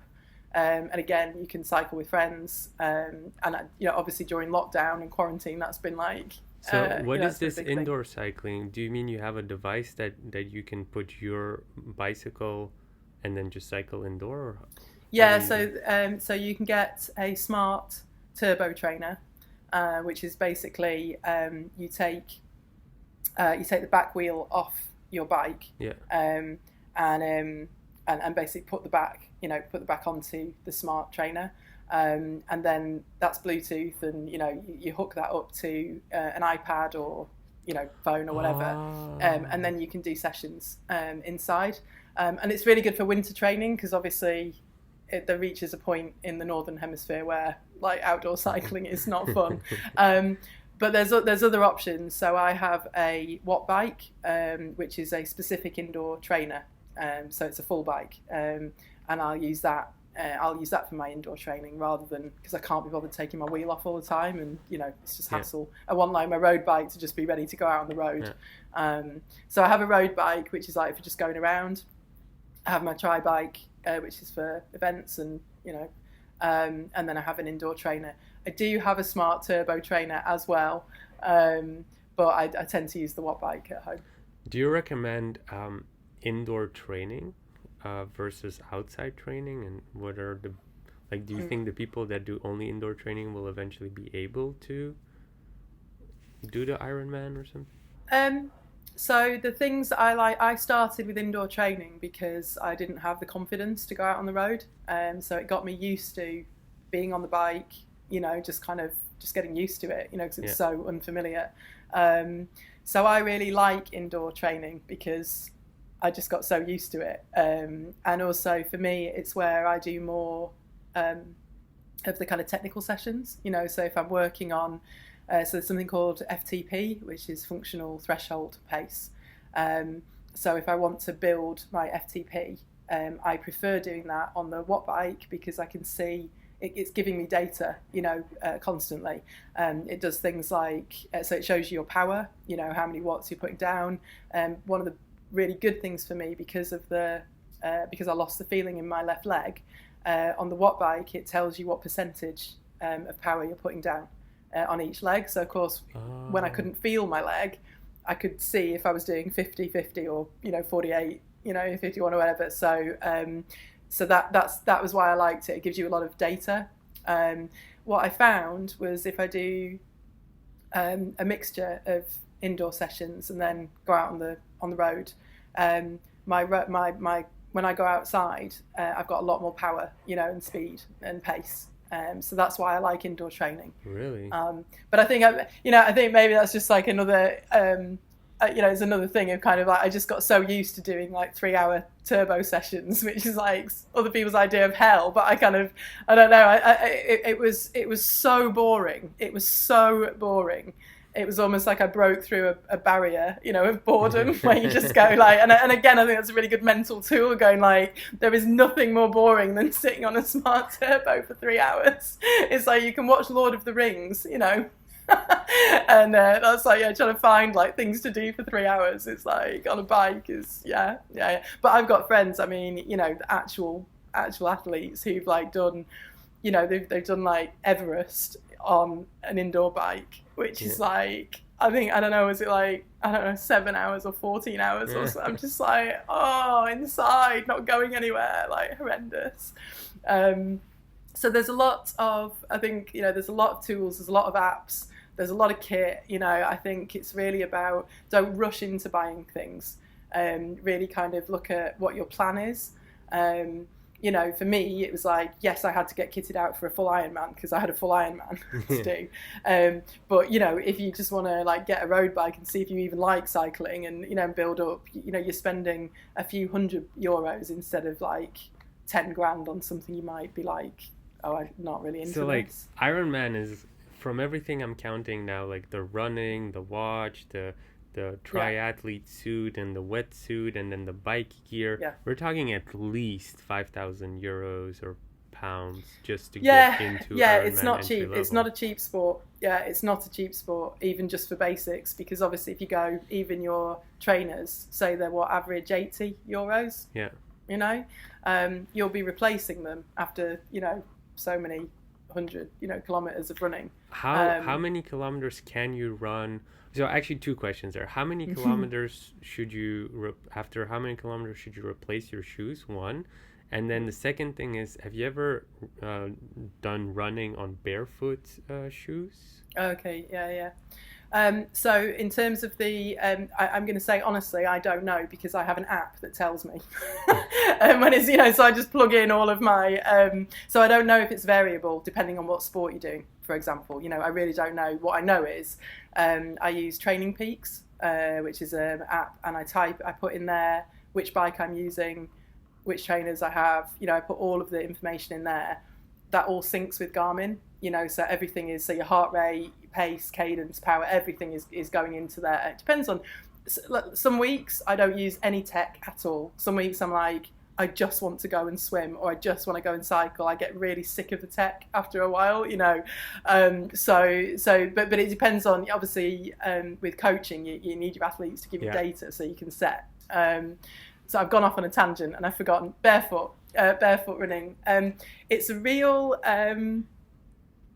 a really hot topic, this one. Because I did everything that I do inside training. So like I had days where I did the inside where I ran like 21 kilometers and stuff like that. Yeah. And those were all on the barefoot like trainers. Yeah. And obviously the effects, if I compare it to my running shoes when I go outside, is that I do notice more strain on my knee. Okay. Yeah. But at the same time, I do somehow feel like I can control my running a little bit better, and it has a more natural flow. But I don't know. Obviously, I'm starting, so I would love your opinion on it. So the big thing, the things that I would always recommend is a proper bike fit, a proper technical bike fit, because the worst thing you can be in is that, when I finally got a proper bike fit, there's photos, before and after, and the before I was like, I looked like an elephant kind of perched and sort of stretching over on the bike, completely horrendous. And obviously that was pulling on my lower back, which is exactly where I need it not to be. And I wasn't putting all the power that I have through, because it was just, kind of this, when they did the fitting, it's like I'm kind of in I look like an actual cyclist now, and it feels so much better. And running is not dissimilar in terms of, so I have a gait analysis, which is where you go on a treadmill, and they obviously film, front, side, back. You walk over a pad to see where you're putting pressure, on your feet. I think running has been the one where I realised that with swimming you have to learn, you have to do technical drills, and you kind of have to, and cycling the same, you have to know what you're doing. I feel like a lot of people just put trainers on and start running. Yeah. And actually it's one of the, it's the one where the most injuries, occur. It's the one that puts the most, if you think about how much you are force, like weight you are putting through, if you're running badly, the damage that you can do is crazy. So for me, it's always looking at your gait. Where do you do you heel strike? Do you strike in the middle of your foot? Do you run on your toes? Because actually, if you're a heel striker, if you're overextending, each time you land, that your knees are just going to be dead, very quickly. It's kind of like so that just understanding like your own gait, and how you run. For me, again, it's like I roll over really badly on the right side. So before I do any running, I have lots and lots of drills, that I do, and it's all glute work and strength work, and making sure that functional movement is correct, because people do just run. You can just run, but I think for me it's like going, I want to still be running in 30 years. I don't want to be completely shot, and I'm terrible for it. Like I will, I sit here like as though I do all the right things. When lockdown happened, I was stuck in the UK, and I started doing the virtual Ironman events that they had, where you just had to run 5k on Friday, bike 90 on, there was so I did like 3 in a row, which meant that I'd run 70 kilometers or so in like 20 days. Done. Like completely couldn't run for 3 weeks. So like, it's kind of there's almost like there's like the coaching person that's like, and we've spoken before, that's like do all of these things, and then there's like the kind of the triathlete bit of me that just wants to go and run, but I know that if I I think it's so important to kind of make sure that you try to like not have pain and injury, because there's nothing worse than getting on that cycle of injury, or like, and it's kind of, and it's all, to a large extent it's all avoidable if you just so do with the correctly. heel strike, you need to make sure that you don't go too straight with your knee, so you bend it a little bit. But then what is the healthiest way if you like strike on the front of your foot, and what do you need to look out for? What are common mistakes? It's interesting because again, I'm not a specialist, with this, but from my own personal experience of coming back from injury with running, the things that I do is very much around drills, so I'll do like sprint, even though I'm not a sprinter and I have no intention of sprinting. A lot of the functional movements that I do with my personal trainer and physio is around the form. It's about having good form. So there are drills like this one called Running Man, where you're doing the kind of like, you're in the position, and kind of lifting your knee, high knees, having that high knees. And I have found, because a lot of people who run a long way don't necessarily run it well. It's kind of like, and they actually call it the Ironman shuffle, because you will see halfway through, people just kind of start, sort of shuffling. And actually, with long distance events like ultra marathons and things, a walk-run method, for a non-elite is actually you go faster overall, because one of the things I found when I did a half distance was, even though I was walking for some of it, I was overtaking people who were jogging, because they weren't going anything. They were just trying to maintain a kind of a run, and you're not running. You might as well just walk, recover, run. So, and I'm talking about, just regular people, not like, not athletes.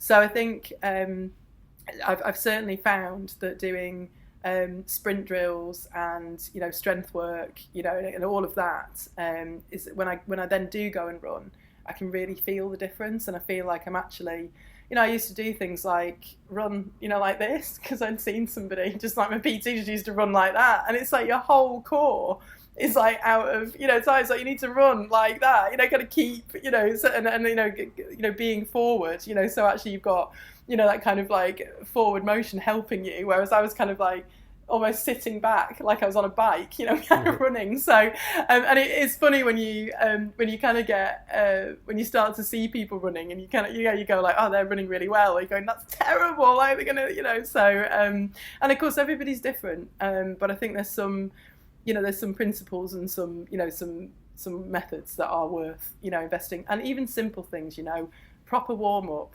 proper cool down, do not just throw your shoes on and just go out. What is a proper warm up and proper cool down according to you? And how long so do they last? So I'll do, again, it depends how long you're going to run for, what you want to do, but I'll warm up for like 10 to 15 minutes before, if I'm doing like a 5k run, for example, and that's it, it's kind of like a combination of dynamic stretching and sort of things like opening up your your hips, so some floor work, and some standing up, so and they're kind of do you have examples of exercises, because I don't know what you mean with okay I'm really reluctant, because these are like, I'm not qualified in this particular thing, so for me to know what you do, it's better than nothing. Yeah, fair. Well, I don't know. It's do no harm. Well, they're the exercises that my PT has given me, so that's why I do them. So I will do. So I do like walking planks. What's so that? you're kind of you're in a plank position, which is where you're on your, so you've got your arms like this on the floor, and then you kind of got, you're on your toes, like, that. And then I will walk backwards and forwards. But it's all about keeping your core engaged and keeping your hip, keeping your body straight. A variation on that is where they call that mountain climbers. You're basically, mountain climbers. So that's that. And then just opening the, some yoga movements. So yoga is a good thing as a warm up. So I do something called a cat camel. So it's where you're on all fours and then you kind of like arch. You arch, your back, like that. The back, not the belly. Okay. Yeah. So you go. It's like basically your body goes like that, and then up, and that's really good for the lower back for me, because that gets that gets everything working. But I do those exercises every day because I have to. Yeah. And how do you cool down after your run? When I start running, I won't just start running. I'll walk, and then kind of speed, and then set off, and then on the cool down, I won't just stop. And I won't just stop running and then just go and do something else. I'll walk. But for me, that's like those are like I have to, because I've got like proper injury, So that's kind of. But I think as a general rule, a warm up and cool down to kind of like a good thing to do. It's even with like cycling, and this I can say, with the sports therapy. Like if you just go out for a bike ride and then you just stop and don't move your legs or do anything, the blood pools in your legs, and it's like so then you have these dead legs, when you go to start again, it's like your legs are just like, man, so and that's why with triathlon training you have something called brick sessions, which is where you will be on your bike, do whatever you do on your bike, and then you get off and you start and you run, because that's all about then your muscles are getting used to that transition. So you still have to show your body that transition is going to happen as well. Yeah, because it's all muscle memory, and obviously, like if you get off your bike, so it's not like you can just train it isolated. You also have to train the transitions. Yeah. And you practice, you practice transition, because in transition is where you can lose time. If you spend 10 minutes taking your wetsuit off, that's a huge amount of time. So speed. A lot of like it's all about how fast you can get out of transition because it's free time. And how quickly can you change a tire? So you got to practice. And that's what I mean about it's when the idea that you just swim, bike and run, that's all I thought you did. It's just like there's so many things that go into it. It's like, so you're pretty much like a bike mechanic as well by the time you do your kind of have to be. I mean, I can't say that like they do have bike mechanics on the course, but obviously if you're nowhere near them, if you're in a mountain somewhere and you have a puncture, no one's going to stop and help you. So I always pray for a puncture on the front, because the front tire is a lot easier to change than the back. True. So, okay, then I guess maybe I don't want to go too deep into it, but I do want to kind of go a little bit into leading up to the event. What did your diet look like? How many hours a week were you training? How did your day? And especially, and this is maybe for me the most important part, because you actually, you have a job and you have a business. So like, how did your weeks look like leading up to Ironman? Yeah. So the, wow, asking me now, it's a while ago.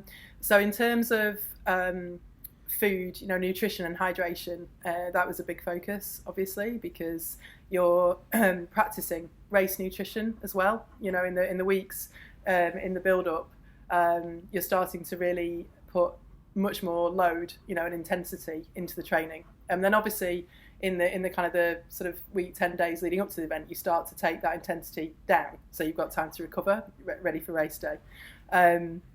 So like 1 week or 2 weeks before the it's really it's a variable thing. I can't give you a it's not like it's something you discuss with your coach, okay, like to see where you're at, but certainly a week, and it's not that you don't do any training, it's just you take the intensity right down. So the way it works is you kind of have so you fix your race day, whenever that is, and then the plan, you work back from there. So with my athletes, kind of like you go, okay, right, that's your A race. So that day is Ironman is your A race. So before that, you will have events that you build into the plan. So because obviously there's no experience like the race. You can practice transition in your garden as many times as you want, but when you've got 2,000 other people like around you, it's totally different. So really good to do like a practice races. So I did like a standard triathlon, two halves, and before going to the full, and I also did some single discipline events. So I did like a 2,500 meter swim event, because you get to swim, you're swimming with a few thousand people, very different experience to like being in the pool on your own. So that's already valuable. And then in terms of so race day nutrition is obviously it's not just what you're taking in, it's the timing of that. So you have to in those weeks you're practicing. So if you go out on a really long bike ride, you might not be going at race pace necessarily, but you will practice. So whether you're taking half a cereal bar and drink, so that's the kind of nutrition and hydration gets really race day specific. In that build up. Before that, obviously, it's all about you've got your macronutrients, micronutrients, making sure that you are, because obviously your body is like you are really taking out, you are using all the fuel, that you're putting in. So really, really important that that's going back in, and that it's the right kind of stuff. There are some athletes who are vegan. So can you give an example how many times you eat per day and what type of meals you would have? Yeah, so I would have, it's pretty much the same now really, but I'll have like a banana. I'll drink like 2 glasses of water, with like lemon juice when I wake up, because I get up early, and I don't want to get coffee like straight away. I'll eat a banana because I struggle to eat first thing in the morning, but I can cope with that. And then sort of a bit later on, then I'll have like coffee or tea, and have breakfast, which will be like, usually I have like eggs, avocado, something like that. And then lunch is usually I eat like a lot of brown rice, vegetables, and protein. And then I think I probably don't eat enough carbs. That's probably the one thing I don't eat enough of. And what are carbs for you? Is it like vegetables or like rice? I tend to eat like whole foods, so brown rice, quinoa, pasta, like whole wheat pasta. Don't really eat potatoes so much, but jackets are good, because they're like slow release as well. So it's kind of it's a healthy balanced diet, with just like a bit more, kind of. But then I also take I'll take things like turmeric, curcumin for like anti-inflammatory, like natural. I take magnesium, potassium, zinc. So like trace minerals that you can all in the morning, or do you take like magnesium? I do the calcium. I take because I have like bone density issues. So I take calcium with zinc, magnesium, and vitamin D, because obviously we don't get a huge amount of it. And obviously the vitamin D helps your body with the calcium processing. It's not, again, there's a whole raft of different opinions. The reason I take the calcium at night is on recommendation, because that's when you can kind of, your body can sort of work with it, get up in the morning and ready to go. So you pretty much eat breakfast, lunch, and dinner, but before breakfast you have like a banana and 2 glasses of water. And then like for snacks, I'll have fruit, nuts. It's healthy, healthy snacks during the day. I prefer to eat like smaller meals more often. Okay, so in general with the snacks, do you think you were hitting like 5 kind of small meals a day or something like that? Yeah, I think so, but it's like it varies, obviously. And then of course, if I'm doing, and then depending on like at the weekends, if I'm doing like a heavy training load, then obviously there'll be a lot more, and obviously I'll have like nutrition on my bike. So Okay. yeah. And then, I mean, we kind of discussed this a couple of weeks ago, but do you know people who go from fasting, like sometimes 16-hour intermittent fasting has become very popular. Do you know people that do intermittent fasting and do these sports? Yeah, I have so I have friends who they do like boxing, and they will do fasting cardio. So they will fast and then do cardio. I Again, this is personal, to me. It's just going like on a Ironman race day, you will use about 8,000 calories, of which you can only put 6,000 back in. So at some point, your body is kind of starting to eat itself. And I guess for me, it's I guess just like knowing how much fuel you need. I hugely respect people who do it. I'm not sure. I think I would just kind of collapse if I tried to do that. I think if you are, if I was and if anyone, if I was coaching somebody and they came to me and said I fast or I do this, I would really need them to see a nutritionist properly. Like healthcare people to go like, it's I'm very much in that kind of space of like do no harm as a coach, and it's sort of going like, I can't tell you whether that's okay for you. I don't know if that's putting pressure on your on your heart, what it's doing to your oxygen, that I don't know. But it's clearly, if you start to load, what was I doing? 36 hours of training a week on top of working, on top of everything else. It's like you are using a huge amount of fuel. And if you don't have that, your body is going to, it's going to take it from somewhere. You know? So pretty much make sure to have enough food to burn, and especially on Ironman when you burn 8,000 calories. And it's also important to, so like on race day, you'll have like gels, carbohydrate gels, because it's fast. Obviously you need fast release, and obviously after a while it gets quite hard to eat. Like my best friend made me some homemade flapjack, and I was just like halfway through I was like, this is actually like eating concrete. Again, novice. You need to practice. The reason that you need to practice with that is because obviously if you've never eaten something before and then you eat it on race day, that can completely mess you up, So again, it's like... so would you recommend to start eating that like a month or two before already? Yeah, I started practicing quite soon because I wanted to be... You don't want to feel... the last thing you want to feel on race day is nauseous, and any more sick than you're going to, So you started very early in your training with eating those I did, I can't tell you exactly when, but it was more than it was certainly like months out. Okay.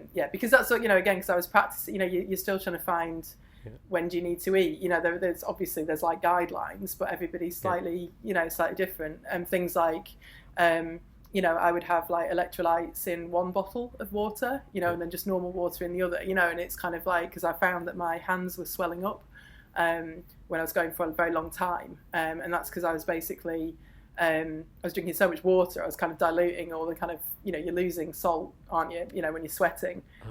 So it's things like that you don't really know until you can read about it, but you need to experience it. And I think listening to your own body is really important. And I know that I didn't, for quite a lot of it, just kind of push through and like, and it depends on how you want to finish. I didn't want to be, I don't want to be completely broken and dead at the end of something. I kind of like to sort of finish and, maybe be able to like, enjoy the moment sort of thing. So yeah. And there's all sorts of different brands, but what I would say is, so like I don't particularly like some of the race day brands that they use. But obviously as it gets closer, then I will, I'll start to practice with those. But obviously you can carry a lot of your own nutrition. But again, you have to like work out how much weight do you want to carry, because during the race day they have stations where all the foods are already available for, like also gels and all these Oh, Yeah, so yeah, yeah. everything is during the race Yeah, so available. that yeah, it's there, but again, it's kind of like you know, how much do you want to carry? How much of your own you know, do you want? When do you need to? You know, you might be. What's the timing? You know, because it's like you might have a feed station or a bottle station, or you might still have a full bottle if you've not. You know, there's a lot of But why would things you like that. want to carry something if there's enough intervals and Because there's because you will need it, and also if you oh think about if you're so on my bike at the front between the tri bars, I have a like a bottle, yeah. so I don't have to move to drink. I can just stay in the same position. Okay. If you think about, all right, I'm coming up to a feed station, I've got to stop, I've got to exchange my bottle, I've got, you know, that's a lot of coordination, that's a lot of time. Yeah. So yeah, it's kind of I mean, on the run, by the time it's quite funny because by the time you get to the run, you just like give me anything. So yeah, but obviously on the bike is the longest, you know, Yeah. thing that you're on, and that's where you can save huge amounts of time. And obviously there aren't fuel stations like you can be going for quite a long time, and you need to be fueling, you know, really regularly. And so the training you mentioned 35 hours a week, how are you combining that and like how many hours a day are we talking about and how does it look like? Yeah. It's really interesting because if you do one long bike ride a week, you know, like on a Sunday, if you just go out all day on a Sunday, that's 7-8 hours, you know. Yeah. So it's kind of like long bike rides are where the hours. It's not about it's not about the hours, if that makes sense. Yeah. You know, it's more around like what are you doing in those hours? Because if you just, you know, again that comes down to like, you know, kind of smarter training. But as for me, I was doing 3 swims a week, and a mixture of like technical drills, 3 speed swims work. of how long? So it was I was doing at least 2,000 meters. Okay.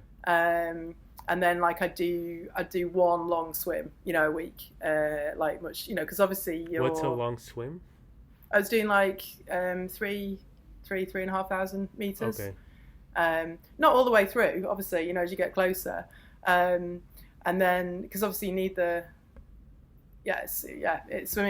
swim fitness is on a whole other level, you know, in terms of like cardiovascular. I mean, it's just crazy. You can be so strong on a bike or something and you get in the water and you just like and also practicing in different types of water, you know. For the races that I was doing, it was sea swims. You know, swimming in the sea is totally different to swimming in a lake or a pool, you know. So I'd use pool sessions for drills and skills training. And then lake swims just to get outside, you know, if it wasn't near the sea. But then as I got closer to race day, I would go into the sea, and I did the full distance. I'd started doing like, you know, 4,000 meters, 4,500, because obviously you don't want to train just up to the, you know, you don't want to be like, oh, I can just about do it. You need to be training over, because then by race day you're like, oh, I can do this. Yeah. And there's something very important about that mentally, you know, to have done. You know, for me particularly with the swim, because I was like, so novice, and it was like being able to stand there on a day and know that you have done that distance and more than that distance is mentally quite helpful. Yeah. And then the running and the biking, how many hours, kilometers were you doing? Yeah, so I did. So it's really it kind of turfed out at sort of like 3 bikes, 3 swims, 3 runs a week. You know. And how are you combining that with work? How would your day you get up earlier and you go to bed later, and you don't have much of a social life. So I mean, it really is that simple. It's like your weekends are like, you know, that's it. So yeah, you literally, and also with swimming, pools are generally open for lane swimming early in the morning, you know, like, so you have to kind of fit around. I was having to go to the swimming pool at like 9 o'clock at night, so I was getting home. Yeah, it was hard. Yeah, it was hard. I think now, because obviously I'm going to go back into full training again, sort of quite soon, and now it's better because I am already conditioned to getting up in the morning, right? And I'm already in the routine, and I think it just becomes routine. You know, that's the difference. There was actually an athlete I was reading, and I thought he summed it up brilliantly. He said it's not about willpower. It's just like it just becomes what you do. the same as you get up and you go to work, the same as you go to sleep. It's when it becomes routine. That's when you kind of, then you don't go to bed thinking, oh, I've got to train, or oh, I'd rather eat Ben and Jerry's. It's just a way of life. It becomes that thing. And then maybe another question, like I've seen, again, shortcuts, but I've seen like these commercials of like standing desks, and then you have like a home trainer bike, and you can pretty much just work while biking. Like, how legit of a training is that? I don't think it is for Ironman. Okay. I think it's great if people want to be active and they don't feel that they can find the time, which is completely justifiable. But isn't it? Imagine, wouldn't you have to do less kilometers a day so you'd be able to do shorter sessions in the morning and the evening if you, in the meantime, also get like 20K, 30K in throughout the day? I think for me, it's more around like, I can't, if I'm doing a proper training session, I can't be distracted by an email or work or something else. I need to be focusing on what I'm doing in that session, to get the kind of benefit of it. So that's what I mean about, it's the difference between kind of like race day training. But it's like not everybody has the luxury, so it's kind of going part of with, obviously I've coached a few athletes now, and it's in terms of going like, there are some who are just like, they will get up and they will follow the program religiously. They will just do it every day, and that's amazing. But you have others who like me, is like, I was traveling, working, not at home all the time, and you have to do what you can do, and sometimes and it's cool, there's like you start off with like, here is the perfect plan, this is what we would all love to do if we had all the time in the world, and then life happens, and so it's actually, it becomes a real world training plan, like what's real for you, like what can you do. And I think that's the balancing act that we all have to find when we've got day jobs, and other things to do. Yeah, I want to get more into the business part, but before we go in there, I really want to ask the question, because you kind of covered it already. On race day, there's a lot of like gels and things circulating, and these intervals where, like these break points where you can take those. But obviously, you said carry your own things as well. Can you name some brands and things that you are carrying that day? Yeah. So I use a brand called Science in Sport, SIS. And so I had, they have electrolyte tablets, that you put into water. Tablets. Water soluble. So I use those. I had, again, all So you put them brand. in a water bottle, and then that's where you get. It's like, like Barocca. They're like Barocca, like that's just they dissolve in water. I had some solid food. Because you said at one point you also have water and electrolytes. Why don't you have both? Yeah. Like both electrolytes? Why do you have to have water as well? Because for me, it's because I want to just drink some water, without anything in it as well. So it's kind of like, it's having both, just to get, you need just for me it's like just some water. Okay. But then I had another, because I had like three. I had like the front thing, and then I had the other two. So sometimes I'll go out with like orange juice, mixed with water. It just, it kind of depends.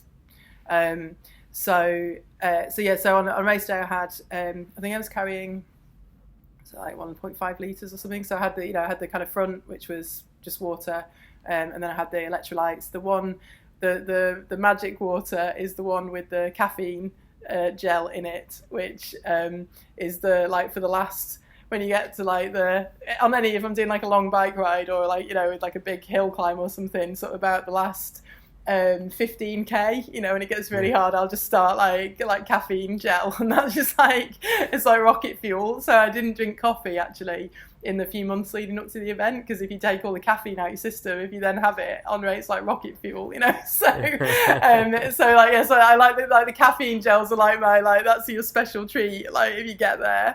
And then the other gels are obviously carb gels. For me, I try to eat some solids, so like chocolate, dark chocolate, and also like for treats, it's like, you hit a milestone, it's like, you can have something, it's kind of mentally just like a bit of a. And so you're eating and drinking at what time intervals, like every 30 minutes? So I was on about every 30 minutes, because obviously you know, it takes, you know, what you're talking about, like maybe 20 minutes for whatever you've just taken to actually start to kick in, you know, so you need to be refueling. I was quite fortunate that when I was on the triathlon camp in Mallorca, they call it bonking. It's basically where you literally, your body just stops because it's run out of fuel, so it just stops.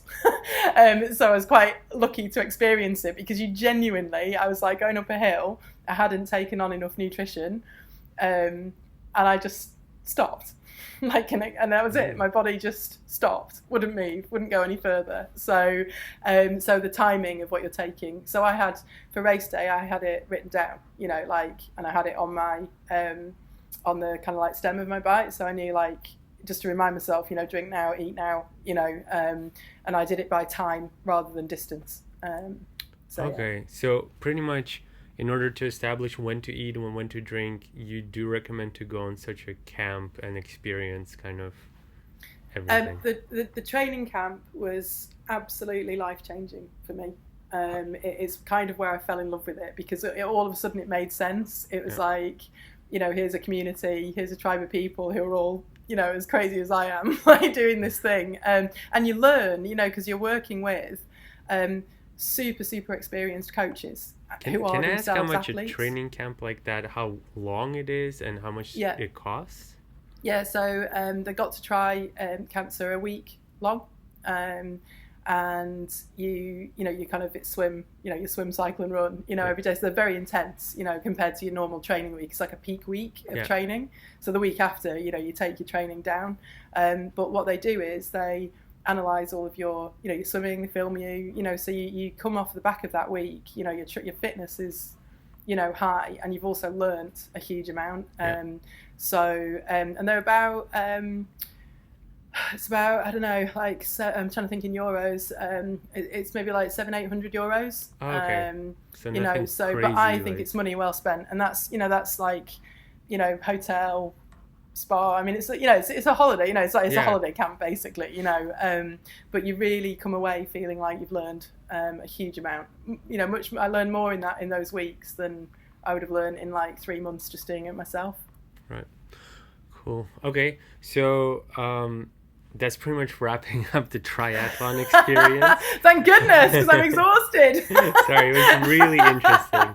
But so, so you take that, and I really want to dive deeper into this, because a lot of these, as I was doing my research and I'm looking into Ironmans and all these people, like, a lot of them are either YouTubers or have a huge team that they outsource to, and somehow they just, you know, that's their full-time job. But I'm more fascinated with the people that actually have a full-time job and then have to do this. So I guess my main interest is maybe not even about the fact that you have a job, but the fact that you're an entrepreneur and maybe a tech founder, which is even more interesting. All these, like the camps and breaking through barriers and doing crazy stuff, as well as, you know, everything going bad that year for you, but still keeping doing the training. You know, how does that translate into, you know, your tech company? How do you, well, obviously the runs you do to calm down, but have you seen like a jump in how fast you scale? Have you seen a way that maybe your leadership has become better? Or share maybe that. Yeah, it's really good questions. I think the one thing I learned from this was I now have a co-founder, you know, where I've always just done things, I've always just started things myself. And I actually, it has to be absolutely the right person. But for me, having a co-founder has been completely transformational, because you're not facing it alone. You're facing it together. And when one of you is having a bad day, the other one might be okay. If you're both having a bad day, at least you can laugh about it, you know. And so it feels like I can switch off so much more than I used to be able to, because I know that I'm not the only person thinking, living, breathing this. There's two of us. How did you find your co-founder, and why did you decide to go for a co-founder? Yeah, so I was running the charity on my own, and one of the recruitment companies that was supporting it, the business owner said, his a guy called Piers, he's just done you know, like he wants to leave, like he's done.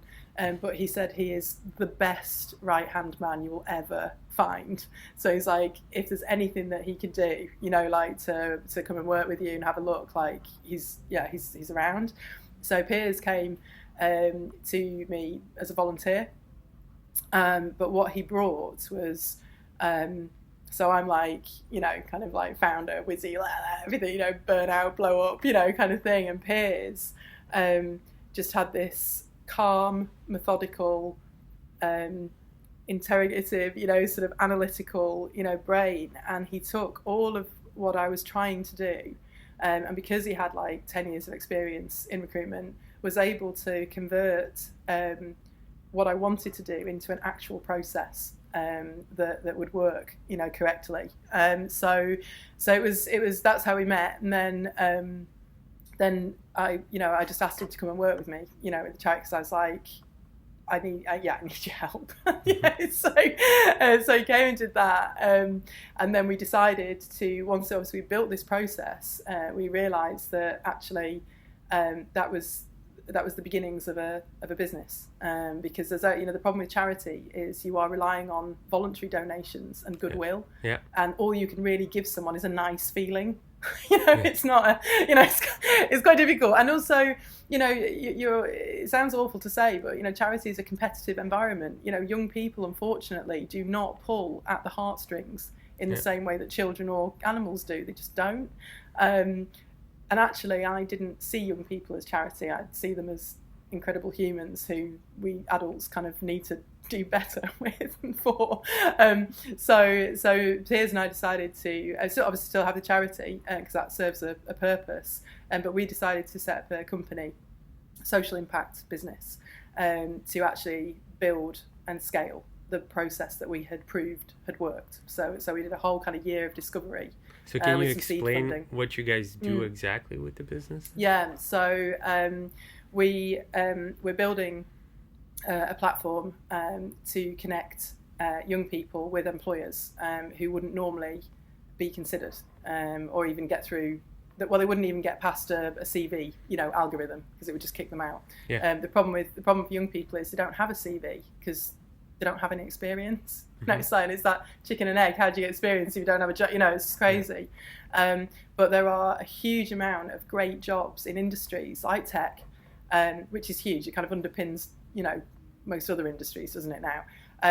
And these are young people who are perfectly capable of learning to code, perfectly capable of working in admin or finance or legal, and they end up in either 0 hours contracts or no job at all, or they're in retail or bar, like I was, bar work, and it's kind of like there's nothing wrong with that, but how do you transition from there to a meaningful career in something that you actually want to do? And what we found was education doesn't provide that pathway. It educates, and then you kind of turf out at the end. Very little careers advice, very little support, and you're completely invisible to employers. Right. So all we did was we started getting these disparate groups together, and when employers meet these young people, it breaks down all of the barriers, it breaks down all of the bias, all the fear, because they go, right. Oh, actually, yeah, it's pretty cool. And they're like, oh, actually, yeah, this company looks like somewhere I'd like to work. So it's a very human, process. It's a very human interaction. But of course, you can't scale that. Yeah. So we wanted to build a platform that created the ability for basically, as many young people as possible to connect and engage with employers and ultimately get hired and supported. So that's what we're right at the start of doing. How do you feel your training and all these years of pushing yourself are helping you through that process? Yeah, that was the question. So I think the first bit was having a co-founder helps. But why? What does that have to do with the training? Or Ironman? No, it doesn't. I was just saying that was kind of the first thing that made a difference. In terms of training, I am able to take a much more. I'm able to kind of step back, and kind of look at something, and I don't feel like I'm constantly rushing, and constantly under pressure to get something done. What I know about training is it's to do it well, and I'm still learning.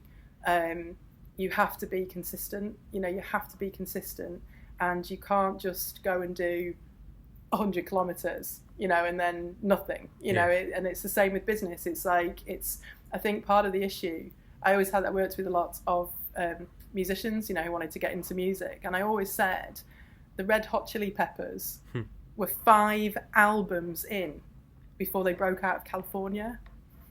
You know, the problem is people only ever see Steve Jobs and Jeff Bezos. They only ever see everybody when it's all done, you know, 20 years later, and it creates this real sense of like, oh, it should be there from day one.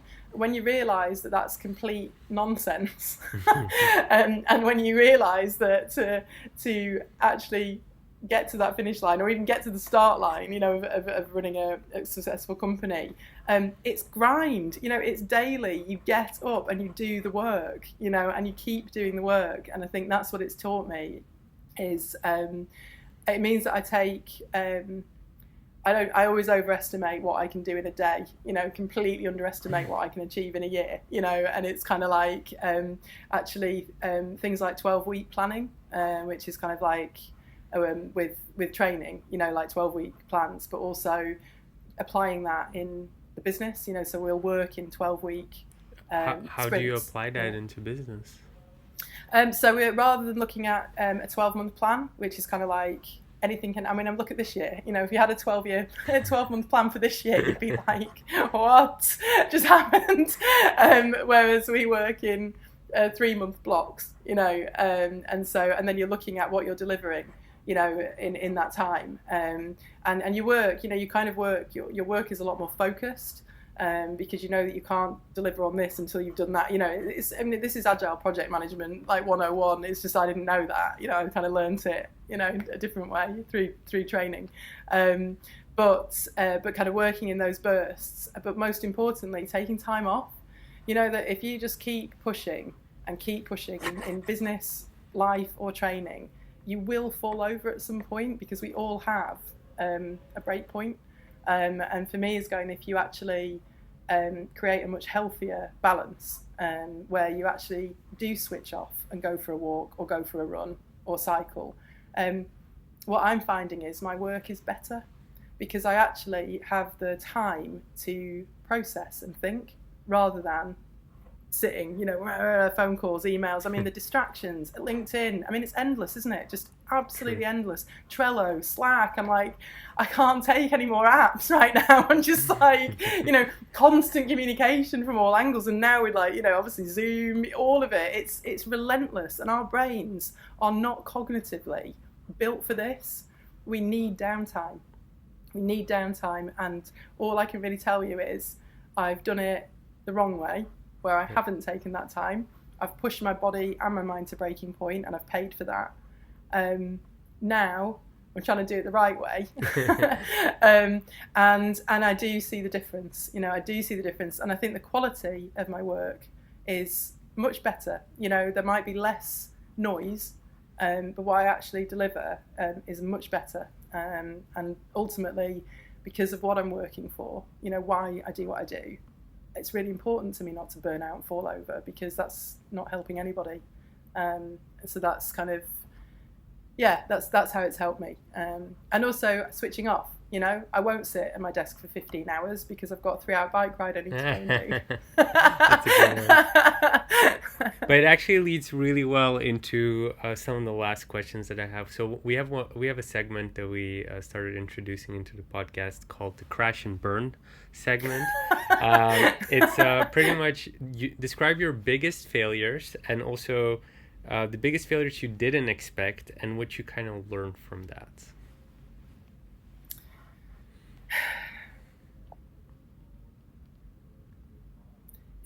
It's a great question. My biggest failure, if I'm brutally honest, was fearing failing, because it's held me back so much. That fear of the fear of failing, you know, which I said earlier, is like, if your business fails, or your charity fails, or you your race doesn't work or whatever happens, you failed as a human. That is a hell of a pressure for someone to carry, and I carried that for years and years and years, and it completely held me back, because what I know now is it's absolutely essential to fail, because you don't learn otherwise, and every time something goes wrong, when I do it again, it's better, and each time. The big thing for me now is fail really, really fast. Don't do the death by 1,000 cuts. When you see the slow car crash coming, just accelerate through it, man. Just go, and it's not being. You have to not be afraid of that. What I've found useful is things like, the kind of how many light bulbs it took, for the one to work, and it's kind of going. That's hard when you're. Your business is your baby, it's like you live and breathe it and love it and nurture it and want it to work. And honestly, it doesn't always. I would say for every success I've had, there's probably at least 3 failures that I refuse to admit to or acknowledge that sat behind it. But what I know now is they were the things that made it successful. So with Hundo, which is the platform we're building now, that's built off 20 years of trying to solve this problem in lots of different ways, with varying levels of failure and success. And I don't know if it will work. It might, I have to come back in a year's time and I might be like, didn't work. But I don't mind anymore, because I know why I'm doing it. I know that if I have given it everything I've got, not more than I've got to give, if I give it everything that I have and it doesn't work, I'm okay with that. And I think that's really important for startup, particularly. So it's pretty much those 3 things that you mentioned. You believe in yourself, you have the co-founder, which is the team, and you know why you're doing it. Yeah. And I can accept failing. And actually, Ironman taught me that. Very valuable lesson, because I have a limitless amount of training fails, most of which got caught on camera. Right. It's a good. I really like that learning lesson. Another question that we always ask is related to, obviously the podcast called Impact Talks, and I always learn from stories. Can you maybe share a short story of a project that you worked on that you feel had the biggest impacts? Yeah, so I lost a few family members to suicide, and I decided that the way for me to process that was to do something positive, to try to prevent and raise awareness, so that other families might not go through that. So I looked at what my skills were. I'm not a counsellor. I'm not a psychiatrist. I can't work on the front line. I can't do any of those things. But what I did do was I knew music, and I knew artists, musicians. So I contacted a charity called CALM, which is short for Campaign Against Living Miserably, in 2011. And I said, I've looked at your website, and I see that you have a helpline for young men, and because it's the biggest killer of young men in the UK. And I said, you can only run your helpline 4 nights a week. I was like, so what happens the other 3 nights? So I was like, well, we must do something about this. So I basically, I asked 31 Manchester artists, so including Noel Gallagher, Elbow, some of the big well-known artists, and some new unsigned, if they would donate tracks for an album to raise money and awareness to get the helpline going 7 nights a week. I had no idea. I mean, this is me and my big ideas. It's like I had no idea what would happen as a result of it. I was just kind of trying to, do this thing. It was crazy. For a year, we sold the album.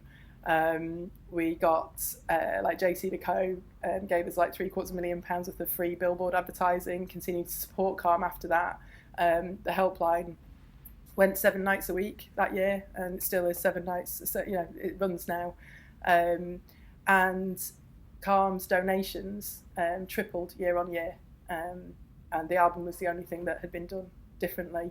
And for me, it was the number of people who came forward, the number of people men in particular, who shared their stories and were willing to stand up and be open about their experiences was huge. I was a complete wreck by the end of the year, but we'd gone like top 5, in the US. It sold all over the world. We raised the money, and it was, I think for me, it was like in terms of personal impact, it was very cathartic. It was healing, and I think it's the thing that I'm most proud of because it came from a place of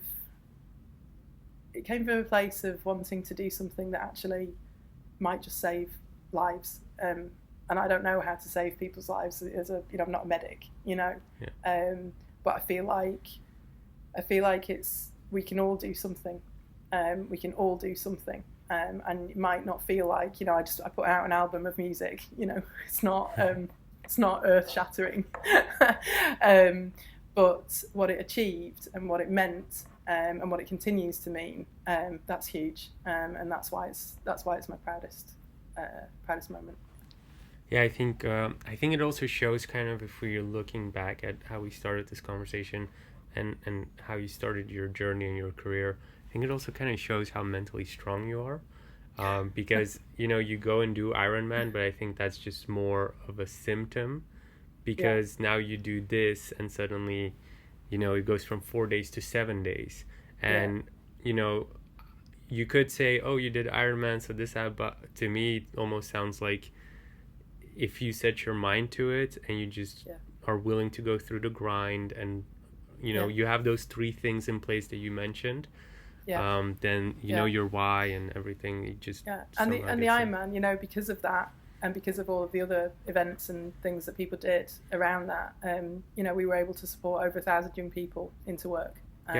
So again, it's like that for me was the why. It's really cool. Also, I had no idea what one was. Now it feels like a really, really impossibly hard, daunting thing to do. So there is an element of, if you're just going to something super naive, you'll be fine. Like, so as long as you don't know what the Ironman is, so don't research the Ironman. I guess that's a good conclusion. We usually wrap up these conversations with asking, what are you currently doing or learning that gives you energy?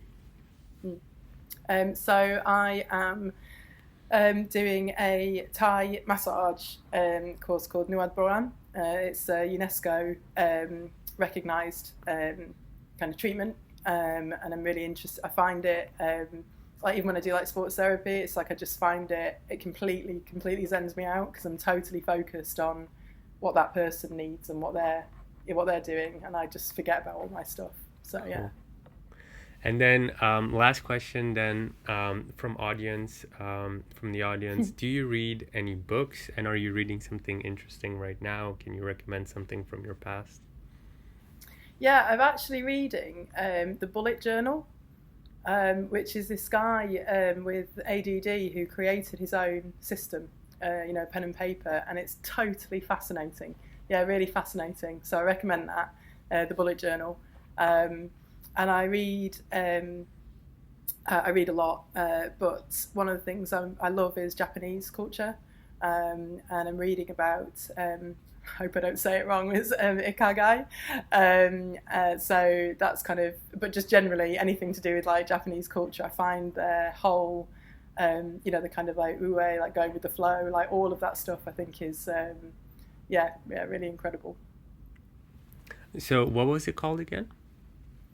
So it's so the Bullet Journal, and the Japanese thing, Ikigai, which is spelled AGAI, I think. I've got it on my shelf. I should go and get it because I'm just totally embarrassed myself. No, it's fine. It's fine. No worries. You can send me the link. I can put it in the description. Yeah, cool. Yeah, I'll do that. Cool. Yeah, maybe I'll learn to say it for next time. Yeah.